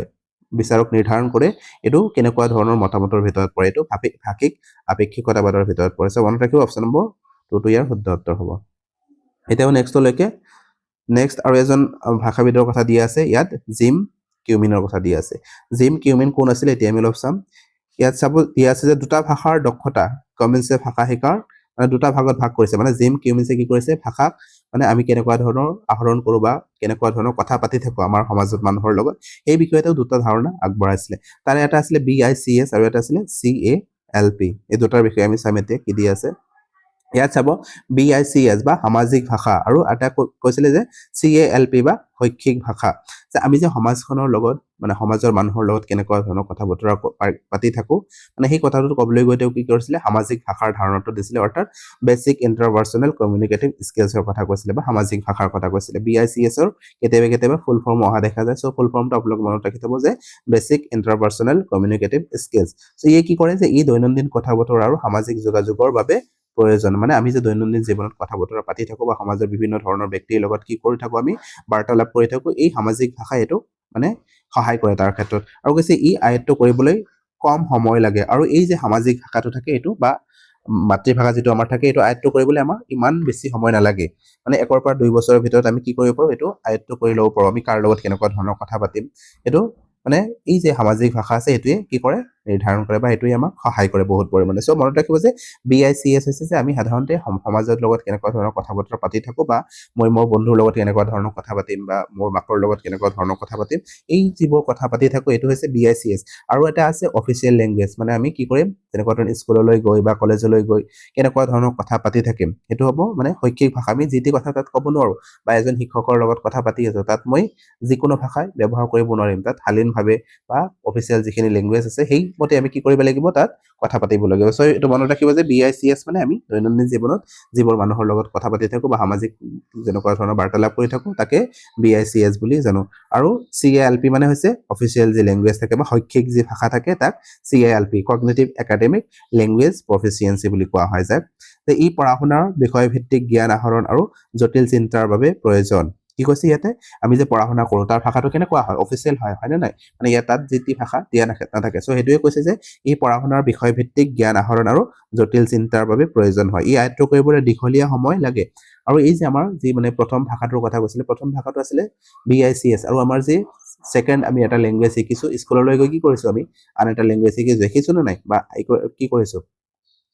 লাৰ্ন কৰিছো আৰু হেতুকে কি কৰা হৈছে CALP বুলি কোৱা হৈছে বা অফিচিয়েল ল্যাঙ্গুৱেজ বুলি কোৱা হৈছে আৰু এটো জটিল চিন্তাৰ বাবে প্ৰয়োজন বুলি কৈছে আৰু এইটো আয়ত্ত কৰিবলৈ আমাৰ বহুত সময় লাগে ইয়াত কৈছে 5 ৰ পৰা 7 বছৰ বয়সলৈকে আমি কি কৰিব লাগে এই ভাষাটো শিকি থাকিব লাগে আৰু তাৰ পিছতে আমি সেই ভাষাটোত কি কৰিব পাৰো নিজৰ বাৰ্তালাপ বা নিজৰ মনৰ ভাৱ ধুনীয়াকে প্ৰকাশ কৰিব পাৰো সো এটো মনত ৰাখিব BICS হৈছে আমি সাধাৰণ মানুহৰ লগত কথা কোৱা ভাষা আৰু CALP হৈছে কগনিটিভ একাডেমিক ল্যাঙ্গুৱেজ প্ৰফিচিয়েন্সি হৈছে আমি যে মানে অফিচিয়েল ভাবে বা কিতাপ পত্ৰত কেনেকুৱা ধৰণৰ ভাষা থাকে সেই ভাষাটোৰ কথা ইয়াত বুজাব বিচাৰিছো এতিয়া আহিম নেক্সটলৈকে ইয়াৰ পৰা কেনেকুৱা ধৰণৰ কোৱেশ্চন আহে ইয়াত চাব মানে কি দি আছে যে সিলাই তলত দিয়ে ভাষা সম্পৰ্কীয় কাৰ্যকলাপবোৰ কৰে ইয়াৰ ভিতৰত কোনটো বেসিক ইন্টাৰপাৰ্সনেল কমিউনিকেটিভ স্কিলছ বা BICS আৰু কোনটো কগনিটিভ একাডেমিক ল্যাঙ্গুৱেজ প্ৰফিচিয়েন্সি বা CALP চিনাক্ত কৰা ইয়াত দুটা উক্তি দিছে আৰু কোনটোৰ ভিতৰত পৰিব BICS ৰ ভিতৰত কোনটো পৰিব বা CALP ৰ ভিতৰত কোনটো পৰিব এটো আমাক ক'ব দিছে ইয়াত চাব আপোনালোকে পঢ়ি চাব অপচন দুটাত কি দি আছে মানে উক্তি দুটাত কি দি আছে যে নিজৰ বন্ধুসকলৰ সৈতে ইংৰাজীত কথা পতা আৰু তেওঁলোকৰ সৈতে সামাজিকভাৱে মিলামিছা কৰা ইয়াত কৈছে যে সমাজত মানে আমি আমাৰ নিজৰ বন্ধু-বান্ধৱীসকলৰ লগত ইংৰাজীতে কথা পাতিছো সাপোজ মোৰ প্ৰথম ভাষাটো ইংৰাজী আছিল মই ইংৰাজী ভাষাত কথা পাতি আছো আৰু এই যে কথা পাতিলো আৰু তাৰ কৈছে যে তেওঁলোকৰ সৈতে সামাজিকভাৱে মিলামিছা কৰা তেওঁলোকৰ লগত যে সামাজিকভাৱে মই মিলামিছা কৰিছো এটো আমি কোনটোৰ ভিতৰত ধৰিব পাৰিম এটোক আমি BICS ৰ ভিতৰত ধৰিব পাৰিম BICS মানে BICS ত কি হয় সামাজিকভাৱে আমি কি কৰি থাকো যোগাযোগ স্থাপন কৰি থাকো আৰু নিজৰ বন্ধু-বান্ধৱীসকলৰ লগত কেনেকুৱা ধৰণৰ কথা পাতিম এটো মানে BICS ৰ ভিতৰত পৰিব আকৌ কৈছে নিজৰ পদাৰ্থ বিজ্ঞানৰ শ্ৰেণী কোঠাত টুকা লিখি থোৱা আৰু পৰীক্ষাৰ প্ৰতিবেদন মানে এক্সপেৰিমেন্ট ৰিপৰ্টৰ লিখাৰ কথা কৈছে ইয়াতে মানে আমি যে পৰীক্ষা দিও পৰীক্ষাৰ সময়ত কেনেকুৱা ধৰণৰ ভাষা ব্যৱহাৰ কৰিম বা মই যেতিয়া ক্লাছৰুমত আছো ক্লাছৰুমত থাকোতে কিবা এটা টুকা মানে নোট এটা দি গৈছে মই এটো কোনটো ভাষাত লিখিম যেটো মোৰ কি হৈছে অফিচিয়েল ল্যাঙ্গুৱেজ যেটো আছে তাতে লিখিম ন সো এটো আমি যদি চাব যাও CALP ভিতৰত পৰিব CALP সো প্ৰথমটো হৈছে BICS আৰু সেকেন্ডটো হৈছে CALP এনেকুৱা ধৰণৰ অপচন কোড দি আছে ইয়াত চাব ইয়াত দি আছে যে ক নম্বৰটো হৈছে কি BICS আৰু খ নম্বৰটো হৈছে CALP সো এটো ইয়াৰ ক্ষেত্ৰত শুদ্ধ উত্তৰ হ'ব সো এটো ইয়াৰ ক্ষেত্ৰত মেইনলি আপোনালোকে মনত ৰাখিব যে BICS হৈছে সামাজিকভাৱে বাৰ্তালাপ কৰা ভাষা আৰু CALP হৈছে অফিচিয়েল ল্যাঙ্গুৱেজ বা আমি যেনেকুৱা ধৰণৰ মানে শৈক্ষিক ক্ষেত্ৰত কোনবোৰ ভাষা ব্যৱহাৰ কৰো এটো হৈছে CALP সো অপচন নম্বৰ 4 টো হ'ব ইয়াৰ ক্ষেত্ৰত শুদ্ধ উত্তৰ এতিয়া নেক্সটলৈকে নেক্সট আৰু এটা দি আছে আমি দৈনন্দিন জীৱনত মুখামুখি কৰা ভাৱে বিনিময়ৰ বাবে ব্যৱহাৰ কৰা ভাষাক জনা যায় ইয়াত কৈছে যে আমি দৈনন্দিনভাৱে জীৱনত কেনেকুৱা ধৰণৰ ভাষা ব্যৱহাৰ কৰোঁ বা মুখামুখিকৈ কৰা ভাৱ বিনিময়ৰ বাবে মানে আমি দৈনন্দিনভাৱে আমাৰ যি ভাৱ ব্যক্ত কৰি থাকো সেই ভাৱটো কোনটো ভাষাৰ জৰিয়তে ব্যক্ত কৰি থাকো ইয়াত যদি আমি চাব যাও পাইছো ন অপচন কেইটা আগতেও মানে ইয়াত 3 নম্বৰ অপচনটো ইয়াত হ'ব যে প্ৰাথমিক আন্তঃব্যক্তিক যোগাযোগ দক্ষতা বা BICS ৰ জৰিয়তে আমাৰ দৈনন্দিন জীৱনত কি কৰো আমি ভাৱ বিনিময় কৰি থাকো সো অপচন নম্বৰ 3 টো হ'ব ইয়াৰ শুদ্ধ উত্তৰ এতিয়া আন এজন ভাষাবিদৰ বিষয়ে আন এজন ভাষা বিজ্ঞানীৰ বিষয়ে তেওঁ আছিল বিহেভিয়ৰিষ্ট বা আচৰণবাদৰ লগত জড়িত BF স্কিনাৰ কথা আমি সবেই জানো BF স্কিনাৰ কোন আছিল মানে স্কিনাৰৰ পৰামৰ্শ এনেকুৱা ধৰণৰ আছিল যে তেওঁ বিহেভিয়ৰিষ্ট আছিল আচৰণবাদ আছিল আৰু আচৰণবাদী সকলে কি কয় যে আমি আন এজনক অনুকৰণ কৰি বা সমাজৰ ডাঙৰক অনুকৰণ কৰি ভাষা শিকো যেনেকুৱা ধৰণৰ তেওঁ কৈছিল যে ছাত্ৰ-ছাত্ৰীসকল যেতিয়ালৈকে স্কুলত যায় বা আমি আৰু ভাষাবিদসকলৰ নাম পাইছো তেনেকুৱা অকল ভাষাবিদ নহয় আচৰণবিদসকলৰ নাম পাইছো যে মানে কি কৰিছিলে খালি স্লেট বুলি কৈছিলে মানে খালি স্লেট জন লোকে কৈছিল ন খালি স্লেট হৈ স্কুললৈ যায় আৰু স্কুললৈ যোৱাৰ পিছত শিক্ষকসকলে কি কৰে তেওঁলোকক মানে জ্ঞানৰ ভাণ্ডাৰ তেওঁলোকৰ মাজত জ্ঞান শিফট কৰি দিয়ে বা ভৰাই দিয়ে সো তেনেকুৱা ধৰণৰ কথা কৈছিলে কিন্তু আমি এইবোৰ মানে আজিকালি এইবোৰ কি কৰা নহয় এপ্লাই কৰা নহয় মানে আজিকালি কেনেকুৱা ধৰণৰ হয় কনস্ট্ৰাকটিভ যেটো ধাৰণা আছে হেতু কি কৰা হয় মানে গুৰুত্ব দিয়া হৈছে যে হিসকলে প্ৰথমৰ পৰাই বহুত কিবা কিবি লৈ যায় যেতিয়া তেওঁলোকে বাকত গৰ্ভৰ পৰা জন্ম হৈছে সেই মুহূৰ্তৰ পৰাই তেওঁলোকে কি কৰিছে বহুত কিবা কিবি শিকি আছে আৰু তেওঁলোকে মানে খালি স্লেট হৈ স্কুললৈ নাযায় বিভিন্ন ধৰণৰ শিকিহে স্কুললৈ যায় সো আমি এই BF স্কিনাৰ যে আছিল তেওঁ তেনেকুৱা ধৰণৰ এজন কি আছিল মানে আচৰণবিদ আছিল সৰি আৰু তেওঁ কি কৰিছিল যে শিশুৱে কি কৰে ডাঙৰক অনুকৰণ কৰিহে ভাষা শিকে বা ড্ৰিল আৰু প্ৰেক্টিছৰ জৰিয়তে ভাষা শিকে বুলি কৈছিলে সো ইয়াত দিয়া চাব স্কিনাৰে পৰামৰ্শ দিছিল যে শিশুৱে নিজৰ পিতৃ মাতৃ আৰু চৌপাশৰ মানুহৰ পৰা অনুকৰণ কৰি ভাষা শিকে এই অনুকৰণ ধাৰণাটো আপোনালোকে মনত ৰাখিব ইয়াত মেইনলি সেইটোৱে আহে যে অনুকৰণ কৰি যে আনৰ পৰা অনুকৰণ কৰি যে ভাষাটো শিকিছে এইটো কোনে দিছিলে বা এইটো কোনটো ধাৰণাৰ ভিতৰত পৰিব সো এইটো মনত ৰাখিব যে আচৰণবাদ বা বিহেভিয়ৰিষ্টৰ ভিতৰত পৰিব আৰু বিহেভ স্কিনাৰে এই ধাৰণাটো দিছিলে যে অনুকৰণ কৰিহে ডাঙৰৰ পৰা অনুকৰণ কৰিহে শিশুৱে কি কৰে ভাষা এটা শিকে আকৌ কৈছে ইয়াতে ড্ৰিল এণ্ড প্ৰেক্টিছ মানে ড্ৰিল এণ্ড প্ৰেক্টিছৰ জৰিয়তে কি কৰা হয় শিশুৱে ভাষা শিকে মানে এটা কথাটো বাৰে বাৰে ড্ৰিল কৰি থাকিব প্ৰেক্টিছ কৰি থাকিব মানে বাৰে বাৰে মনতে কি কৰি থাকিব আওৰাই থাকিব আৰু আওৰাই থাকি থাকি এটা সময়ত সেই ভাষাটো তেওঁলোকে কি কৰিব শিকি যাব সো এই কথাটো কোনে কৈছিলে মানে বিহেভ স্কিনাৰে কৈছিলে মনত ৰাখিব ইয়াৰ কথা এতিয়া ইয়াৰ পৰা কেনেকুৱা ধৰণৰ কোৱেশ্চন আহিছিলে চাব ইয়াত কৈছে যে এগৰাকী মাকে লক্ষ্য কৰিলে যে তেওঁৰ কণমানি ছোৱালীজনীয়ে কেতিয়াবা এনে কিছুমান শব্দ কয় যিবোৰ তাই কোনো প্ৰাপ্তবয়স্ক ব্যক্তিৰ পৰাও শুনা নাই আৰু নিজৰ ভাই ভনীৰ পৰাও শুনা নাই এই কথাক লৈ তৰ্ক বিমূৰত পৰিছে কিয়নো তেওঁ বিশ্বাস কৰে যে ইয়াত কৈছে যে শিশুসকলে কেতিয়াবা এনেকুৱা ধৰণৰ কিছুমান কথা কৈ দিয়ে যিটো তেওঁলোকৰ কি কৰা নাই কেতিয়াও ডাঙৰৰ পৰা শুনা নাই বা আনৰ তেওঁলোকৰ যে ডাঙৰ ভাই ভনীসকল আছে তেওঁলোকৰ মুখৰ পৰাও কেতিয়াও শুনা নাই তেনেকুৱা ধৰণৰ শব্দ কিছুমান তেওঁ মানে কৈ দিছে শিশুজনে কৈ দিছে আকৌ কৈছে যে এই কথাক লৈ তেওঁ বিমূৰত পৰিছে আৰু এই যে তেওঁলোকে তেনেকুৱা ধৰণৰ মানে ভাষা সৃষ্টি কৰিছে এইটোক লৈ তেওঁলোকে মানে সেই মাকজনীয়ে বিমূৰত পৰিছে আৰু কৈছে যে কিয়নো তেওঁ বিশ্বাস কৰে যে শিশুৱে নিজৰ পৰিয়াল আৰু আশে-পাশে থকা পৰিৱেশৰ মানুহক অনুকৰণ কৰিহে ভাষা শিকে আৰু তেওঁৰ ধাৰণাটো কি হয় যে তেওঁ ভাবিছে যে নহয় শিশুৱে কি কৰিব নিজে সৃষ্টি কৰিব নোৱাৰে তেওঁলোকে ডাঙৰৰ পৰা শুনিব বা তেওঁৰ ভাইটি ভণ্টিসকলৰ পৰা শুনিহে তেওঁ কি কৰিব সেই মানে অনুকৰণ কৰিহে ভাষাটো শিকিব সো তেনেকুৱা ধৰণৰ যে তেওঁৰ মন্তব্য আছিলে এই মন্তব্যটো কোনটোৰ ভিতৰত ধৰা হ'ব বুলি আমাক কৈছে ইয়াতে ইয়াৰ অপশ্যন নম্বৰ 1 দিছে বহুভাষাবাদ মাল্টিলিংগুৱেলিজম ইয়াত মাল্টিলিংগুৱেলিজমৰ কথা অহা নাই তাৰপিছত কৈছে সহজাতবাদ বা প্ৰকৃতিবাদ নেচাৰেলিষ্ট বা ইন্নেটিজমৰ কথা ইয়াত অহা নাই ইন্নেটিজমৰ কথা কোনে কৈছিলে আমি পাইছো অলৰেডি নম চমস্কিয়ে কৈছিলে সো ইয়াত ৰচনাবাদৰ কথাও নাহে ৰচনাবাদৰ কথা ক'বলৈ হ'লে এই প্ৰথমৰখিনি যে আছিলে যে তেওঁ কি কৰিছে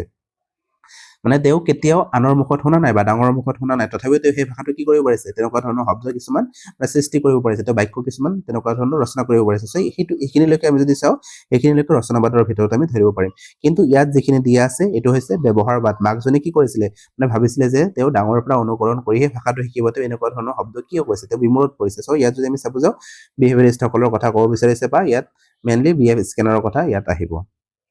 তাৰপিছত আমি চাম ইয়াত আন এজন মানে ভাষাবিদ আছে আন দুজন আছে যে পিয়াজে আৰু বাইগটস্কি মানে তেওঁলোকৰ চিন্তাধাৰাবোৰ কেনেকুৱা আছিলে এইবোৰ এতিয়া চাম আমি মানে পিয়াজে আৰু বাইগটস্কি আমি পাইছো ন দুজন মানে কি আছিলে চিডিবিতে এইবোৰ পঢ়িব লাগে মানে পিয়াজে আছিলে কি ৰেডিকেল কনষ্ট্ৰাকটিভিষ্ট মানে তেওঁ কনষ্ট্ৰাকটিভিষ্টত বিশ্বাস কৰিছিলে তেওঁ কৈছিলে যে সেইসকল কি হয় সৰু বৈজ্ঞানিক হয় তেওঁলোকে নিজে এক্সপেৰিমেণ্ট কৰে বা নিজে কি কৰে বহুত বস্তু মানে চাই চিতি কি কৰে উদ্ভাৱন কৰি মানে ভাল পায় তেওঁলোকে আৰু সৰু মানুহ আৰু ডাঙৰ মানুহক কি কৰে সমানে চিন্তা কৰি থাকে বুলিও কি কৰিছিলে পিয়াজে কৈছিলে যে তেওঁলোকৰ চিন্তাধাৰাবোৰ অলপ বেলেগ হ'ব কিন্তু ডাঙৰৰ চিন্তাধাৰাবোৰ কি হ'ব বেলেগ হ'ব কিন্তু তেওঁলোকে একে কোৱালিটিৰ কি কৰি থাকে কোৱালিটি নহয় একে কোৱান্টিটেটিভ হিচাপত কি কৰে মানে তেওঁলোকে চিন্তা কৰি থাকে সৰুজনে যিমান চিন্তা কৰিব ডাঙৰজনেও ঠিক তেনেকুৱা ধৰণে চিন্তা কৰিব বুলি কৈছিলে আৰু বাইগটস্কি কোন আছিলে বাইগটস্কি আছিলে মানে সামাজিক কিহৰ লগত জড়িত আছিলে সো ইয়াত যদি আমি চাব যাওঁ পিয়াজৰ কথা আগতে আহো ইয়াত পিয়াজে কি কৰিছে ইয়াত চাব মানে জিন পিয়াজে কি কৰিছিলে প্ৰথমে তেওঁ কৈছিলে যে নহয় শিশুৱে কি কৰিব মানে প্ৰথমে শিশু বুলি নহয় ডাঙৰেও প্ৰথমে কি কৰিব মনতে চিন্তা কৰিব আৰু সেই চিন্তাটো কি কৰিব ভাষাৰ জৰিয়তে প্ৰকাশ কৰিব বুলি তেওঁ কৈছিলে মনত ৰাখিব যে প্ৰথমে চিন্তা আহিব বা কগনিটিভ ডেভেলপমেণ্ট হ'ব তেওঁলোকৰ আৰু তাৰপিছতে সেই ভাষাটো তেওঁলোকে মানে কোৱা ষ্টাৰ্ট কৰিব মানে বিকাশ হ'ব আগতে আৰু তাৰপিছতে কি কৰিব মানে ভাষাটো শিকিব তেওঁলোকে ইয়াত সেইটোৱে কৈছে যে পিয়াজৰ মতে ভাষাৰ আগত চিন্তা আহে মানে ভাষাৰ আগতে চিন্তা আহিব আৰু চিন্তাই কি কৰিব ভাষাক নিৰ্ধাৰণ কৰিব মনত ৰাখিব পিয়াজে কি কৈছে যে প্ৰথমে তেওঁলোকে চিন্তা শক্তি আহিব তাৰপিছতে ভাষা এটা কোৱা ষ্টাৰ্ট কৰিব আৰু বাইগটস্কিয়ে তেওঁৰ মানে ওলটা আছিলে অলপ ওলটা বুলিয়ে নহয় তেওঁ অলপ বেলেগ ধৰণে কৈছিলে যে বাইগটস্কিৰ মতে কি কৈছিলে চিন্তা আৰু ভাষা হৈছে পৃথক প্ৰক্ৰিয়া যিবোৰ 3 বছৰ বয়সত একত্ৰিত হৈ যায় আৰু তেওঁ কৈছিলে যে এই যে চিন্তা আছে তেনেকুৱা ধৰণৰ চিন্তা আৰু ভাষাৰ কথা যে কৈছে এই দুটা পৃথক বস্তু মানে তেওঁ প্ৰথমে কি কৰিব মানে ভাষাৰ জৰিয়তেহে চিন্তা কৰিব মানে শিশুজনে বা ডাঙৰ মানুহজনে কি কৰিব এই ভাষাৰ জৰিয়তে চিন্তা কৰি থাকিব মানে কিহে যেনেকুৱা ধৰণৰ কৈছিলে জিন পিয়াজে যেনেকুৱা ধৰণৰ কৈছিলে যে প্ৰথমে চিন্তা কৰিব তাৰপিছতে ভাষা ক'ব কিন্তু বাইগটস্কিয়ে কৈছিলে নহয় প্ৰথমে কি কৰিব ভাষাৰ জৰিয়তে তেওঁ চিন্তা কৰিব লাগিব ন সেইকাৰণে কৈছে যে ভাষাটো প্ৰথম আহিব আৰু চিন্তাটো পিছত আহিব আৰু এই দুটা কৈছিলে পৃথক বস্তু হয় আৰু দুটা মানে একে দুটা গতিত চলি থাকে আৰু এটা সময়ত গৈ দুটা কি হয় মানে দুটা পৃথক পৃথক বস্তু মানে কি হয় দুটা বেলেগ বেলেগ গতিত চলি থাকে আৰু এটা সময়ত গৈ কি কৰে দুটা গতি গৈ এটা সময়ত মানে মাৰ্জ হৈ যায় আৰু মাৰ্জ হৈ যোৱাৰ পিছত এইটো কি হয় মানে কেতিয়া হৈ যায় 3 বছৰ বয়সত বুলি কৈছে 3 বছৰ বয়সত গৈ এই যে লোকৰ ভাষা আৰু চিন্তা যে আছে এই দুটা একেলগে মাৰ্জ হৈ গ'ল আৰু তেতিয়া কি কৰিব তেওঁলোকে মানে একেলগে সেইটো চলি থাকিব সো জিন পিয়াজে কৈছিলে যে চিন্তা আগত আহিব ভাষা পিছত আহিব আৰু বাইগস্কি কৈছিলে নহয় প্ৰথমে ভাষাৰ জৰিয়তে কি কৰিব তেওঁলোকে চিন্তা কৰিব লাগিব এতিয়া নেক্সটলৈকে নেক্সটত চাব কি কৈছে ইয়াতে জিন পিয়াজৰ কথা কৈছে মানে তেওঁ এক ধৰণৰ মানে স্পেচৰ কথা কৈছিলে মানে অহংকাৰ কেন্দ্ৰিক বাক্যৰ কথা তেওঁ কৈছিলে এইটো মনত ৰাখিব যে ইগোচেন্ট্ৰিক স্পেচৰ কথা কোনে কৈছিলে আমাৰ জিন পিয়াজে কৈছিলে আৰু এই ইগোচেন্ট্ৰিক স্পেচটো কেতিয়া আহে 2 পৰা 6 বছৰ বয়সলৈকে এইটো আহে মানে তেওঁ বিভিন্ন ধৰণৰ এক্সপেৰিমেন্ট কৰিছিল ন শিশুসকলে নিজৰ ধৰণে পৃথিৱীখনক চাব আৰু তেওঁলোকে ভাবিব যে নহয় মই যেনেকুৱা ধৰণৰ চাইছো মানে ডাঙৰেও সেইটো মানে তেনেকুৱা ধৰণৰে কৰিব লাগিব যেনেকুৱা ধৰণৰ ঘৰত টিভি আছে ন টিভি যদি সৰু বাচ্চা এটা চাবলৈ ষ্টাৰ্ট কৰে যে এই কাৰ্টুনবোৰ চাব ন আৰু ডাঙৰেও কি কৰিব লাগিব সেই কাৰ্টুনটোৱে চাব লাগিব নহলে তেওঁ মানি নলয় কেতিয়াও এই যেটো তেওঁৰ মানে কি থাকিলে বা তেওঁৰ যে বাক্যবোৰ যে কৈ থাকে এইটো কি হয় ইগোচেন্ট্ৰিক বুলি কৈছে বা এই বাক্যবোৰ ক্ষেত্ৰত ইগোচেন্ট্ৰিক মানে বাক্য বুলি কৈছে বা স্পেচ বুলি কৈছে মনত ৰাখিব এইটো 2 পৰা 6 বছৰ বয়সত আহে আৰু এই ইগোচেন্ট্ৰিক স্পেচটোৰ কথা কোনে কৈছিলে জেন পিয়াজে কৈছিলে মনত ৰাখিব এতিয়াও বাইগস্কিৰ বিষয়ে বাইগস্কিয়ে কি কৈছিলে মানে বাইগস্কিয়ে কৈছিলে যে শিশুৱে নিজৰ পৰিৱেশৰ লগত মত বিনিময় কৰি ভাষা শিকে আৰু তেওঁ কি কৈছিলে বাইগস্কিয়ে কৈছিলে যে নহয় শিশুৱে কি কৰিব নিজৰ পৰিৱেশৰ লগত মত বিনিময় কৰিব বা ডাঙৰৰ লগত কথা পাতিব ডাঙৰবোৰৰ লগত কথা পাতি কি কৰিব এটা সময়ত তেওঁ মানে ভাষাটো মানে শিকিব যেনেকুৱা ধৰণৰ কি হয় তেওঁ জোন অফ প্ৰক্সিমাল ডেভেলপমেন্টৰ কথাও কৈছিলে ন আমি পাইছো মানে এই দুটা পইণ্ট আছে যেনেকুৱা ধৰণৰ ইয়াত আছে মানে এইখিনিলৈকে তেওঁ জানে অলৰেডি শিকিব পাৰিছে আৰু তাৰপিছত এই যে যিখিনি তেওঁৰ এইখিনি বাকি অপচনখিনি আছে এইখিনি তেওঁ শিকাৰ কেপাচিটি আছে তেওঁ মাইণ্ডত সেইখিনি মানে আনে যেতিয়া কৈ দিব তেওঁ শিকিব পাৰিব সো এই প্ৰথমে তেওঁ যিখিনি জানিলে আৰু এই যিখিনি স্তৰ আছে এই স্তৰখিনিলৈকে তেওঁ যেতিয়া মানে গুচি যাব মানে যাবলৈ সক্ষম হ'ব এইখিনি তাৰ মাজত কি থাকিব কোনোবা এজনে তেওঁ সহায় কৰিব লাগিব তাক জেডপিডি বুলি কোৱা যায় এই জেডপিডি জন অফ প্ৰক্সিমাল ডেভেলপমেন্ট এইখিনি আছে আৰু তেওঁ কোনোবাই কি কৰিব সহায় অলপ কৰি দিয়াৰ পিছত সেই এইখিনিলৈকে তেওঁ কি কৰিব পাৰিব মানে পৌঁছি যাব পাৰিব সো সেইকাৰণে কৈছে যে ভাষাই কি কৰে পৰিৱেশৰ লগত মত বিনিময় কৰি শিশুসকলে কি কৰে ভাষা শিকি থাকে তাৰপিছত কৈছে চাব তেওঁ কি কৈছে যে তেওঁৰ মতে ব্যক্তিগত ভাষণে শিশুক জ্ঞানমূলক বিকাশত সহায় কৰে আৰু তেওঁ বিভিন্ন ধৰণৰ ভাষণৰ কথা কৈছে 3 ধৰণৰ ভাষণৰ কথা কৈছিলে তাৰ ভিতৰত মানে ব্যক্তিগত ভাষণো এটা আছে আৰু এই ব্যক্তিগত ভাষণে কি কৰে মানে জ্ঞানমূলক বিকাশত বহুত পৰিমাণে সহায় কৰে বুলি কৈছে আকৌ কৈছে চাব লেভ বাইগস্কিয়ে কয় যে ভাষা মানুহৰ শ্ৰেষ্ঠ মন্ত্ৰ মানে ভাষা মানুহৰ শ্ৰেষ্ঠ মন্ত্ৰ ভাষাৰ জৰিয়তে আমি কি কৰি থাকো কথা বতৰা পাতি থাকো নিজৰ মানে মনৰ ভাৱ আন এজনৰ আগত কৈ থাকো সো সেইকাৰণে তেওঁ শ্ৰেষ্ঠ যন্ত্ৰৰ কথা কৈছে বা কালচাৰেল টুলছৰ কথা কৈছে ভাষা এটা কালচাৰেল টুল হয় যাৰ জৰিয়তে আমি জ্ঞান সৃষ্টি কৰিব পাৰো আৰু এই ভাষাৰ জৰিয়তে আমি কি কৰিব পাৰো জ্ঞান সৃষ্টি কৰিব পাৰো বুজিব পাৰো আৰু বুজাবও পাৰো মানে নিজে কি কৰিব পাৰো বুজিব পাৰো আৰু আনকো তেনেকুৱা ধৰণৰ বুজাব পাৰো আকৌ কৈছে ভাষা এটা আহিলাৰ কথাও তেওঁ কৈছে যে ভাষাটো কি হয় এটা আহিলা যেনেকুৱা ধৰণৰ কৈছে কালচাৰেল টুলছ বুলি আকৌ কৈছে ভাষা এটা আহিলাও হয় তাৰপিছত চাব কি কৈছে যে লেভ বাইগস্কিৰ তত্ত্বৰ নাম হ'ল সামাজিক সাংস্কৃতিক তত্ত্ব আৰু তেওঁ যিটো তত্ত্ব দিছিলে এইটো হৈছে কি ছ'চিয়েল কালচাৰেল থিয়ৰী মানে তেওঁ দিছিলে ছ'চিয়েল কালচাৰেল থিয়ৰী বা সামাজিক সাংস্কৃতিক তত্ত্ব এইকেইটা মনত ৰাখিব যে তেওঁ মানে কালচাৰেল টুলছ বুলি কৈছিলে ভাষাক আৰু সামাজিক সাংস্কৃতিক তত্ত্বৰ যি থিয়ৰীটো আছিলে সেইটো তেওঁ আগবঢ়াইছিলে এতিয়া নেক্সটলৈকে মানে তেওঁ যি ভাষাক 3টা ধৰণৰ স্পেচৰ কথা কৈছিলে 3 ধৰণৰ বাক্যৰ কথা তেওঁ কৈছিলে তাৰ ভিতৰত আমি চাম এতিয়া যে লেভ বাইগস্কি তত্ত্ব ভাষাৰ 3টা গুৰুত্বপূৰ্ণ দিশ আছে তাৰ এটা হৈছে সামাজিক ভাষণ বা ছ'চিয়েল স্পেচ আৰু এই ছ'চিয়েল স্পেচটো কি হয় 2 বছৰ বয়সত তেওঁলোকে শিকি থাকে মানে ঘৰত যিবোৰ ডাঙৰ মানুহ থাকে সেইবোৰক কি কৰে তেওঁলোকে কোৱা শুনি তেওঁলোকে সেই বস্তুখিনি মানে নিজৰ মনতে কল্পনা কৰিব বা নিজে শিকি ল'ব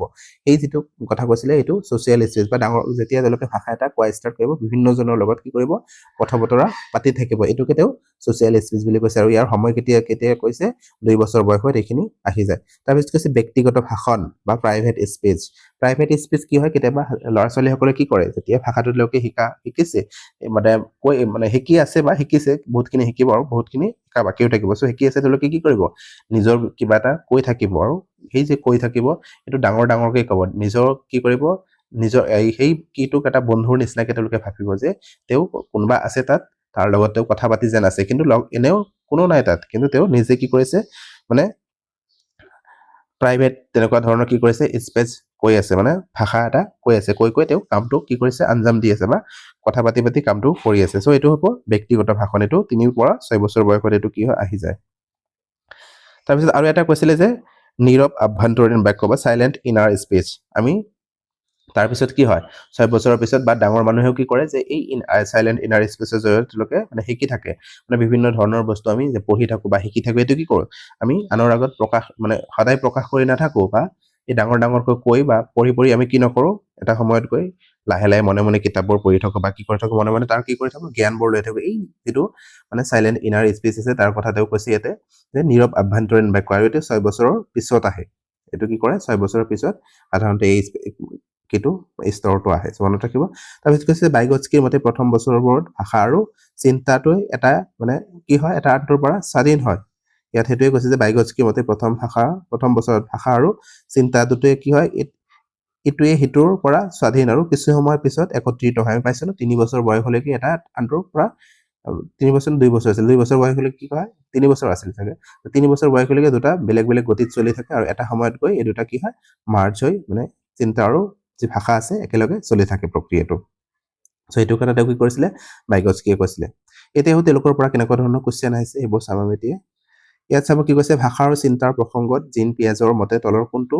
কথা শুদ্ধ মানে ভাষা আৰু চিন্তাৰ কথা জিন পিয়াজে কেনেকুৱা ধৰণৰ কৈছিলে এই ক্ষেত্ৰত কোনটো শুদ্ধ বুলি কৈছে ইয়াত কৈছে চিন্তাই ভাষাৰ নিৰ্ধাৰণ কৰে তাৰপিছত কৈছে ভাষাই চিন্তাৰ চৰ্চা নিৰ্ধাৰণ কৰিব তাৰপিছত কৈছে ভাষা আৰু চিন্তা দুয়োটা স্বতন্ত্ৰ প্ৰক্ৰিয়া আৰু কৈছে যে ভাষা আৰু চিন্তা দুয়োটা আভ্যন্তৰীণ প্ৰক্ৰিয়া চ' আমি যদি চাব যাওঁ ইয়াত যি কৈছে যে ভাষা আৰু চিন্তা দুটা স্বতন্ত্ৰ প্ৰক্ৰিয়া এইটো কোনে কৈছিলে মানে বাইগটস্কিয়ে কৈছিলে আৰু এইটো সদায় নহয় একেবাৰে কি নহয় যে গোটেই জীৱনটো তেনেকুৱা ধৰণৰ চলি থাকিব তেনেকুৱা নহয় তেওঁ কৈছিলে যে 3 বছৰ বয়সলৈকে ভাষা আৰু চিন্তা দুটা স্বতন্ত্ৰ প্ৰক্ৰিয়া আৰু 3 বছৰৰ সময়ত গৈ কি হ'ব এইটো একেলগে মিলি যাব মাৰ্জ হৈ যাব চ' এইটো নহয় তাৰপিছত যদি আমি চাব যাওঁ ভাষাই চিন্তা নিৰ্ধাৰণ কৰে মানে ভাষাই চিন্তাক নিৰ্ধাৰণ কৰিব চ' এনেকুৱা ধৰণৰ কথাও মানে কিয় কোৱা নাই পিয়াজে কৈছিলে চিন্তাই ভাষাক নিৰ্ধাৰণ কৰিব আমি কেনেকুৱা ধৰণৰ চিন্তা কৰোঁ এই চিন্তাই কি কৰিব আমাৰ ভাষাটো নিৰ্ধাৰণ কৰিব চ' অপশ্যন নম্বৰ 1 টো ইয়াৰ ক্ষেত্ৰত শুদ্ধ উত্তৰ হ'ব এতিয়া চাম নেক্সট কুৱেশ্যনটোত কি কৰিছে লেভ বাইগটস্কিৰ কথা কৈছে ইয়াতে যে লেভ বাইগটস্কিয়ে ভাষা আৰু চিন্তাৰ ওপৰত কি পৰামৰ্শ দিছে মানে লেভ বাইগটস্কি যে আছিলে তেওঁ ভাষা আৰু চিন্তাৰ ওপৰত কেনেকুৱা ধৰণৰ পৰামৰ্শ আগবঢ়াইছে এইটো মোক ক'ব লাগে এতিয়া ইয়াত কৈছে ভাষাই জ্ঞানমূলক বিকাশৰ পথ প্ৰদৰ্শক তাৰপিছত জ্ঞানমূলক বিকাশে ভাষাৰ কি হয় পথ প্ৰদৰ্শক এইটো আমি পালো অলৰেডি ন এইটো জিন পিয়াজে কৈছিলে যে জ্ঞানমূলক যে বিকাশ আছে বা আমি যে চিন্তা কৰি থাকো সেই চিন্তা কি কৰে ভাষাৰ মানে পথ প্ৰদৰ্শন কৰি থাকে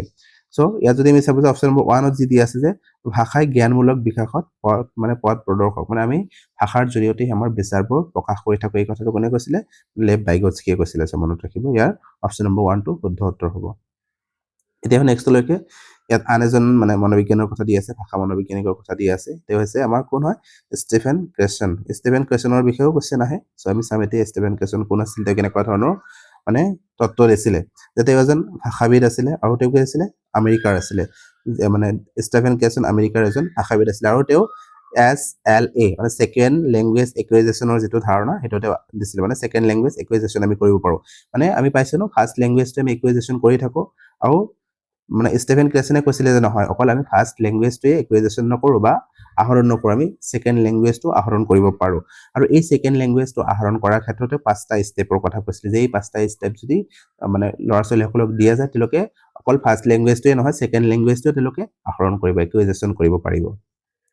চ' এইকেইটা কি আছিলে আমি চাম এতিয়া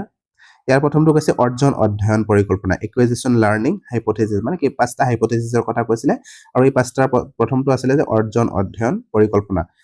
একুইজিশ্যন লাৰ্ণিং হাইপথেচিছ আৰু একুইজিশ্যন লাৰ্ণিং হাইপথেচিছ কি হয় যে আমি সাধাৰণতে সমাজত কেনেকুৱা ধৰণৰ কৰোঁ যে আমি মাতৃভাষাটো যেতিয়া আহৰণ কৰি থাকোঁ তেতিয়া কি হয় আমাৰ তেনেকুৱা ধৰণৰ এটা পৰিৱেশ থাকে না নাই মানে আমি যেতিয়া মানে ঘৰত জন্ম হৈছোঁ জন্ম হোৱাৰ পিছতে সেই ভাষাটো শুনি আছোঁ বা বিভিন্ন ঠাইত আমি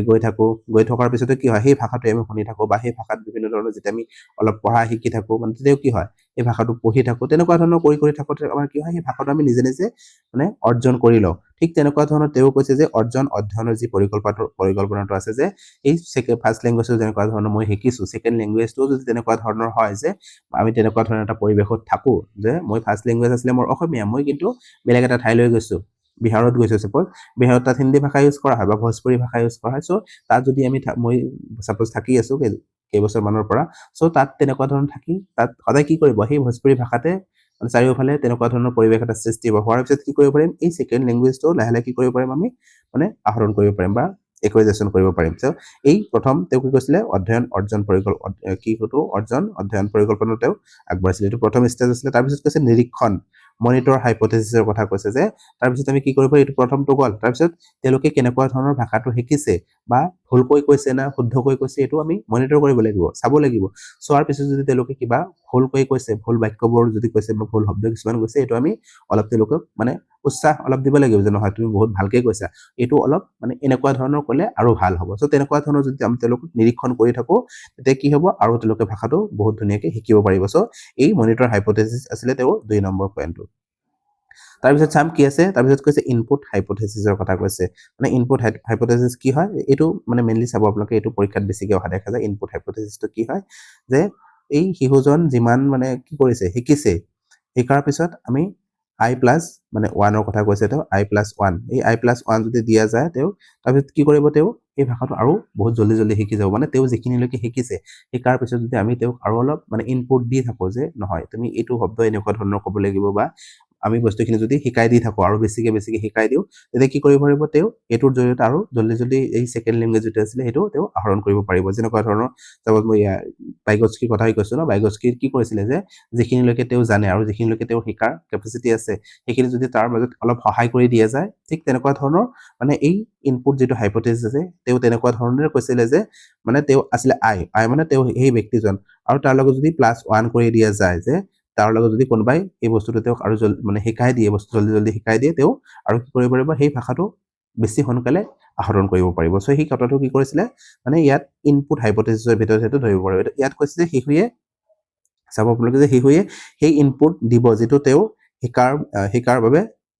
বিচাৰিছে মানে সেই শিশুটোৱে কোনটো শিকাৰ বাবে ইচ্ছা কৰিছে বা বিচাৰিছে সেইটো যদি আমি তেওঁক ইনপুট দি থাকোঁ চ' সেই তেতিয়া কি কৰিব পাৰিব তেওঁ জলদি সেইটো মানে ইনপুট হিচাপে লৈ শিকিব পাৰিব তাৰপিছত কৈছে ইনপুট অনুমান বা ইনপুট হাইপথেচিছ শিশুক সেই ইনপুট দিব যিয়ে ভাষাগত পৰিৱেশ উন্নত কৰিব যাৰ জৰিয়তে ভাষা এখন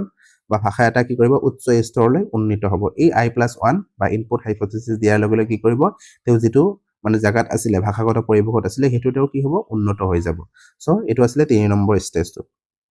তাৰপিছত 4 নম্বৰ ষ্টেজত কি আছে যে আৱেগজনিত ফিল্টাৰ অনুমান মানে এফেক্টিভ ফিল্টাৰ হাইপথেচিছৰ কথা কৈছে যে আমি সাধাৰণতে সৰু ল'ৰা ছোৱালীবোৰৰ কেনেকুৱা ধৰণৰ হয় বহুত আৱেগিক হয় আমি যদি তেওঁলোকক উৎসাহ এটা দি দিওঁ মানে তেওঁলোকে এটা ভাষা শিকি আছে শিকাৰ পিছত তেওঁলোকৰ বিভিন্ন ধৰণৰ ভুল হ'ব পাৰে ডাঙৰ কথা নহয় মানে ভুল হোৱাটো মানুহৰ এটা নেচাৰেলি স্বভাৱ হয় আমি ডাঙৰকৈ কি কৰি থাকোঁ বিভিন্ন ধৰণৰ ভুল কৰি থাকোঁ সেই ভুলটো যে কৰিছে শিশুৱে ভুল কৰাৰ পিছত যদি তেওঁক মানে গালি পাৰি দি দিওঁ যে নহয় তুই কেতিয়াও মানে ভাষা শিকিব নোৱাৰিবি এই ভাষাটো তেওঁ কেতিয়াও শিকিব নোৱাৰিবি তেনেকুৱা ধৰণৰ যদি গালি পাৰি দিওঁ চৰি তেতিয়া কি কৰিব তেওঁ চৰি কাহ অলপ উঠি আছে তাৰপিছত কি হ'ব সেই ভাষাটো তেওঁ কেতিয়াও শিকিব নোৱাৰিব বা শিকাৰ তেওঁৰ আগ্ৰহটো গুচি যাব কিন্তু যদি আমি তেওঁক কওঁ যে নহয় তুমি শিকিছা বহুত ধুনীয়া হৈছে তোমাৰ এই ভাষাটো তুমি আৰু অলপ এনেকৈ শুধৰাই ল'লে বা এনেকৈ ক'লে তোমাক আৰু বহুত ধুনীয়া হ'ব মানে কোৱাটো তোমাৰ চ' তেনেকুৱা ধৰণৰ যদি আমি কি কৰোঁ আৱেগজনিত তেওঁলোকক ফিল্টাৰ দি থাকোঁ তেওঁলোকে কি কৰিব সেই ভাষাটো আৰু জলদি শিকাৰ কাৰণে তেওঁলোকে আগ্ৰহী হৈ উঠিব যদি কৈ দিওঁ নহয় তুমি বহুত ভালকৈ ক'ব পাৰিছা তুমি আৰু অলপ যদি এনেকৈ শুধৰাই লৈ লোৱা কি কৰিব পাৰিবা আৰু ভালকৈ মানে তোমাৰ ভাষাটো জলদি হৈ যাব চ' তেতিয়া তেওঁ আগ্ৰহ পাব আৰু সেই আগ্ৰহ পোৱাৰ লগে লগে তেওঁ ভাষাটো আৰু বহুত বেছি গুণে কি কৰিব চেষ্টা কৰি থাকিব চ' ইয়াত কৈছে আৱেগজনিত ফিল্টাৰ অনুমানৰ কথা কৈছে এইটো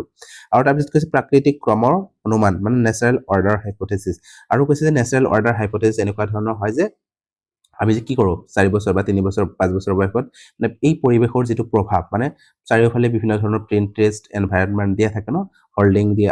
আৰি দিয়া থাকে বা বিভিন্ন ধৰণৰ বেনাৰ পোষ্টাৰ গাড়ীৰ পিছফালে লিখা থাকে বা দোকানৰ বিভিন্ন ধৰণৰ লিখা থাকে চ' তেনেকুৱা ধৰণৰ যিটো ভাষা শিকি থকা যায় সেই ভাষাটো তেনেকুৱা ধৰণৰে হয় মানে তেওঁ ইংৰাজী ভাষা শিকি আছে শিশুজনে ইংৰাজী ভাষাটো শিকাৰ পিছত যদি এই পৰিৱেশটো তেনেকুৱা ধৰণৰ হয় যে তেওঁ য'তেই গৈছে তাতেই তেওঁ কি কৰিছে এই ইংৰাজী ভাষাটোৱে দেখা পাইছে মানে নেচাৰেলি তেনেকুৱা ধৰণৰ এটা কি পাইছে পৰিৱেশ এটা পাইছে বা প্ৰকৃতিক তেনেকুৱা ধৰণৰ এটা পৰিৱেশ হৈছে তেতিয়া তেওঁ সেই ভাষাটো আৰু জলদি কি কৰিব শিকি ল'ব চ' এইটোক কৈছে যে প্ৰকৃতিক ক্ৰম অনুমান চ' সেইটো মনত ৰাখিব এই 5টা হাইপথেচিছৰ কথা মানে ষ্টিফেন ক্লাছেনে দিছিলে চ' এই 5টা কেতিয়াবা এনেকুৱা ধৰণৰ দিব পাৰে যে কোনটো আগত কোনটো পিছত মানে উল্টা পাল্টাকৈ দি দিব পাৰে এইটো চিধাকৈ বনাব লাগিব চ' এইখিনি আপোনালোকে ভালকৈ মনত ৰাখিব এতিয়া আমি ইয়াৰ পৰা কেনেকুৱা কুৱেশ্যন আহিছিলে এটা কুৱেশ্যন লোৱা হৈছে ইয়াত চাব যে এগৰাকী শিক্ষাৰ্থীয়ে নিজৰ জ্ঞানাত্মক স্তৰতকৈ এটা খুব ওপৰত এটা অপঠিত গদ্যাংশৰ সমালোচনাত্মক প্ৰশংসা বা মূল্যায়নৰ জৰিয়তে নিজৰ পঠন ক্ষমতা প্ৰদৰ্শন কৰিছে। এইটো কাৰ আটাইতকৈ ওচৰ চপা? ইয়াত কৈছে যে শিশুসকলে জ্ঞানমূলক যি স্তৰ আছে তেওঁলোকৰ, সেই স্তৰতকৈ এখোপ ওপৰত তেওঁলোকে কি কৰিছে, অপঠিত গদ্যাংশ কিছুমান আছে, মানে এখোপ ওপৰত বুলি এই কাৰণে কৈছে যে চাপ'জ আমাৰ কি হয় চিটেটত বিভিন্ন ধৰণৰ অপঠিত গদ্যাংশ আহে,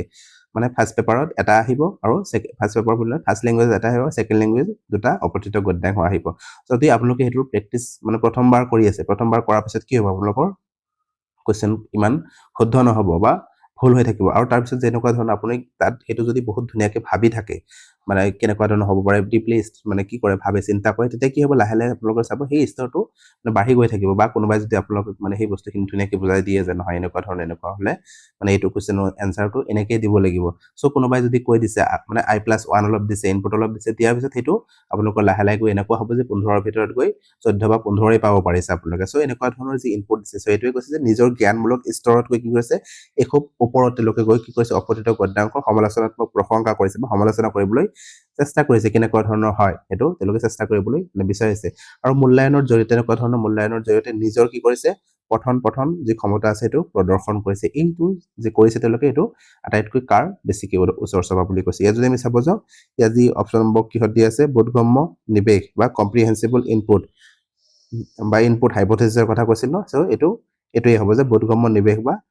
ইনপুট হাইপথেচিছ, বা ইয়াত কি কৰি দিয়া আছে, বেলেগকৈ দিয়া আছে যে কম্প্ৰিহেনচিবল ইনপুট বা ইনপুট হাইপথেচিছ, এইটো মনত ৰাখিব। তাৰপিছত বোধগম্য উৎপাদন, এইবোৰ নহয়। ইয়াত যদি আমি চাব যাওঁ I+1 তেওঁক দিয়া হৈছে, চ' সেইকাৰণে বোধগম্য নিৱেশ, ইয়াত বোধগম্য নিৱেশৰ কথা আহিছে। চ' অপশ্যন নম্বৰ 1টো ইয়াৰ শুদ্ধ উত্তৰ হ'ব। এতিয়া আৰু এজন ব্যক্তিৰ বিষয়ে দিয়া আছে ইয়াতে, জেমছ আশ্বাৰ। মানে জেমছ আশ্বাৰ কি আছিলে, তেওঁ এটা মানে কি দিছিলে, তত্ত্ব দিছিলে যে TPR টোটেল ফিজিকেল ৰেছপন্সৰ মানে যিটো সূত্ৰ ফৰ্মুলা আছে সেইটো তেওঁ দিছিলে যে আমি কি কৰোঁ, সামগ্ৰিক শাৰীৰিক সঁহাৰিৰ কথাটো কৈছিলে যে আমি যেতিয়া কি কৰোঁ, মানে শিশুসকলক বিভিন্ন ধৰণৰ ভাষা শিকোৱা হৈছে, আৰু সেইটো শিকাৰ লগে লগে তেওঁলোকে কি কৰা হৈছে, মানে বিভিন্ন ধৰণৰ শাৰীৰিক কাৰ্যকলাপ কৰিব দি আছে, আৰু তেনেকুৱা ধৰণৰ শাৰীৰিক কাৰ্যকলাপ কৰিব দিয়াৰ ফলত তেওঁলোকে কি হয়, ভাষাটো বহুত কি কৰে, তেওঁলোকে বহু দিনলৈকে মনত ৰাখিব পাৰে, বা এইটো কোনটো শব্দ এইটো কি কৰিব পাৰে, বহু দিনলৈকে তেওঁলোকে মনত ৰাখিব পাৰে। যেনেকুৱা ধৰণৰ ইয়াত কোৱা হৈছে যে টোটেল ফিজিকেল ৰেছপন্স, TPR কি হয়, সামগ্ৰিক শাৰীৰিক সঁহাৰি, আৰু এইটো হ'ল যে ভাষাৰ শিক্ষাৰ এক অত্যন্ত ফলপ্ৰসূ পদ্ধতি, আৰু ইয়াৰ জৰিয়তে ভাষা আমি কি কৰিব পাৰোঁ, বহুত ধুনীয়াকৈ শিকিব পাৰোঁ। যেনেকুৱা ধৰণৰ মই হাতৰ কথা কৈছোঁ, আৰু হাতৰ কথা কোৱাৰ লগে লগে যদি হাতটো দেখাই দিছোঁ, বা নাকৰ কথা কৈছোঁ, কাণৰ কথা কৈছোঁ, বা এটা আপেলৰ কথা কৈছোঁ, কোৱাৰ লগে লগে সেইটো বস্তু মই দেখাই দিছোঁ, বা শাৰীৰিকভাৱে কাৰ্যকলাপ কৰি এইটো দেখাই দিছোঁ, অংগী ভংগী কৰি এইটো দেখাই দিছোঁ, যেনেকুৱা ধৰণৰ মানে তেতিয়া কি কৰিব তেওঁলোকে, এইটো মনোযোগ তেওঁলোকৰ বহুত গুণে কি হ'ব, বৃদ্ধি পাই থাকিব, এইটোৰ প্ৰতি আগ্ৰহ জনিব, আৰু তেনেকুৱা ধৰণৰ আগ্ৰহ জন্মৰ ফলত কি হ'ব, তেওঁলোকে সেই বস্তুটো বহুত ধুনীয়াকৈ ফলপ্ৰসূভাৱে তেওঁলোকে শিকিব পাৰিব। চ' সেইকাৰণে ইয়াক অত্যন্ত ফলপ্ৰসূ পদ্ধতি বুলি কোৱা হৈছে। আৰু কৈছে যে ইয়াত শিক্ষাৰ্থীয়ে মৌখিক নিৰ্দেশনা শুনি শাৰীৰিক অংগ সঞ্চালন বা কাৰ্যৰ দ্বাৰা সঁহাৰি জনায়। ইয়াত কি কৈছে, তাৰপিছত শাৰীৰিক অংগৰ সঞ্চালন বা কাৰ্যৰ দ্বাৰা কি কৰিব, সঁহাৰি জনাব, আৰু সঁহাৰি জনোৱা তেনেকুৱা ধৰণৰ কৰাৰ পিছত এটা সময়ত গৈ তেওঁলোকে ভাষাটো বহুত দিনলৈ মনত ৰাখিব পাৰিব, বা বহুত জলদি শিকি যাব পাৰিব। আৰু এইটো কৈছে যে এইটো আগবঢ়াইছিলে কোনে, জেমছ আশ্বাৰ নামৰ যিজন মানে ভাষা বিজ্ঞানী আছিলে, তেওঁ এই পদ্ধতিটো আগবঢ়াইছিলে। মনত ৰাখিব যে জেমছ আশ্বাৰে দিছিলে টোটেল ফিজিকেল ৰেছপন্স বা সামগ্ৰিক মানে শাৰীৰিক সঁহাৰি, আৰু এইটো কি হয় যে বিভিন্ন ধৰণৰ যে কাৰ্যকলাপ কৰিবলৈ দিয়ে, মানে তেওঁলোকক পঢ়িবলৈ দিয়া হৈছে, পঢ়িবলৈ দিয়াৰ লগে লগে পঢ়াৰ লগে লগে তেওঁলোকে সেইটো মানে শাৰীৰিক অংগী ভংগীৰ জৰিয়তে সেইটো দেখাব, আৰু তেনেকুৱা ধৰণৰ দেখালে কি হ'ব, তেওঁলোকৰ বহুত দিনলৈকে বস্তুটো মনত ৰাখিব বা জলদি শিকিব পাৰিব। চ' এইটো দিছিলে কোনে, এইটো মনত ৰাখিব, TPR total physical response, James আশ্বাৰে দিছিলে, আৰু এইটো শাৰীৰিক সঁহাৰিৰ লগত জড়িত হয়। চ' এইখিনি বস্তু মনত ৰাখিলে হৈ যাব। এই দেখো তাৰ পৰা কেনেকুৱা ধৰণৰ কুৱেশ্যন আহিছিলে, ইয়াত চাবলৈ দি আছে, দ্বিতীয় মানৰ ছাত্ৰ ছাত্ৰীয়ে এই মোৰ দুই বাহু দুই ভৰি মোৰ পদ্যটো গাইছে, আৰু গোৱাৰ লগে লগে পদ্যটোত উল্লেখ থকা ধৰণে অংগ প্ৰত্যংগবোৰ শুদ্ধকৈ স্পৰ্শ কৰি গৈছে। এই ক্ষেত্ৰত শিক্ষকে কোন পদ্ধতিত ব্যৱহাৰ কৰি এনেধৰণৰ শিকাইছে? ইয়াত কৈছে যে দ্বিতীয় মানৰ ছাত্ৰ ছাত্ৰী মানে সৰু সৰু ল'ৰা ছোৱালীবোৰক যেতিয়া পদ্য এটা শিকাইছে, যেনেকুৱা ধৰণৰ পদ্যটোৰ নাম দিছে যে এই মোৰ দুই বাহু দুই ভৰি মোৰ, মানে যেতিয়া বাহুৰ কথা কৈছে বাহুটো চুই চাইছে, আৰু ভৰিৰ কথা কোৱাৰ লগে লগে ভৰি চুই চাইছে, মানে তেনেকুৱা ধৰণৰ কি কৰিছে, অংগ প্ৰত্যংগবোৰ মানে চুই তেওঁলোকক শিক্ষা দিছে। আৰু এই যে শিক্ষকজনে শিক্ষা দিলে তেনেকুৱাকৈ তেওঁ কেনেধৰণৰ শিকাইছে বা কোনটো পদ্ধতিৰ জৰিয়তে শিকাইছে বুলি কৈছে ইয়াত আমাক। ইয়াত কৈছে হাৰগ্ৰাহী বা বৰ্ণিল পদ্ধতি, তাৰপিছত কৈছে শ্ৰব্যভাষিক পদ্ধতি, তাৰপিছত কৈছে যোগাযোগমূলক ভাষা শিকন পদ্ধতি, আৰু 4 নম্বৰত কৈছে সম্পূৰ্ণ শাৰীৰিক সঁহাৰি। চ' ইয়াত যদি আমি চাব যাওঁ, TPRৰ কথা কোৱা আছে ন, টোটেল ফিজিকেল ৰেছপন্সৰ কথা কোৱা আছে, চ' সম্পূৰ্ণ শাৰীৰিক সঁহাৰিৰ কথা ইয়াত যদি আমি চাব যাওঁ 4 নম্বৰ অপশ্যনটো ইয়াৰ শুদ্ধ উত্তৰ হ'ব। চ' বন্ধু বান্ধৱীসকল আজিৰ ভিডিঅ'টোত এইকেইজন ভাষা বিজ্ঞানীৰ বিষয়ে আলোচনা কৰিলোঁ। যদি ভিডিঅ'টো ভাল পায় লাইক আৰু শ্বেয়াৰ কৰিব আৰু এতিয়াও যদি আমাৰ চেনেলটো ছাবস্ক্ৰাইব কৰা নাই ছাবস্ক্ৰাইব কৰি থকা বেল আইকনটো দবাই ৰাখিব। চ' ভিডিঅ'টো শেষলৈ চোৱাৰ বাবে ধন্যবাদ।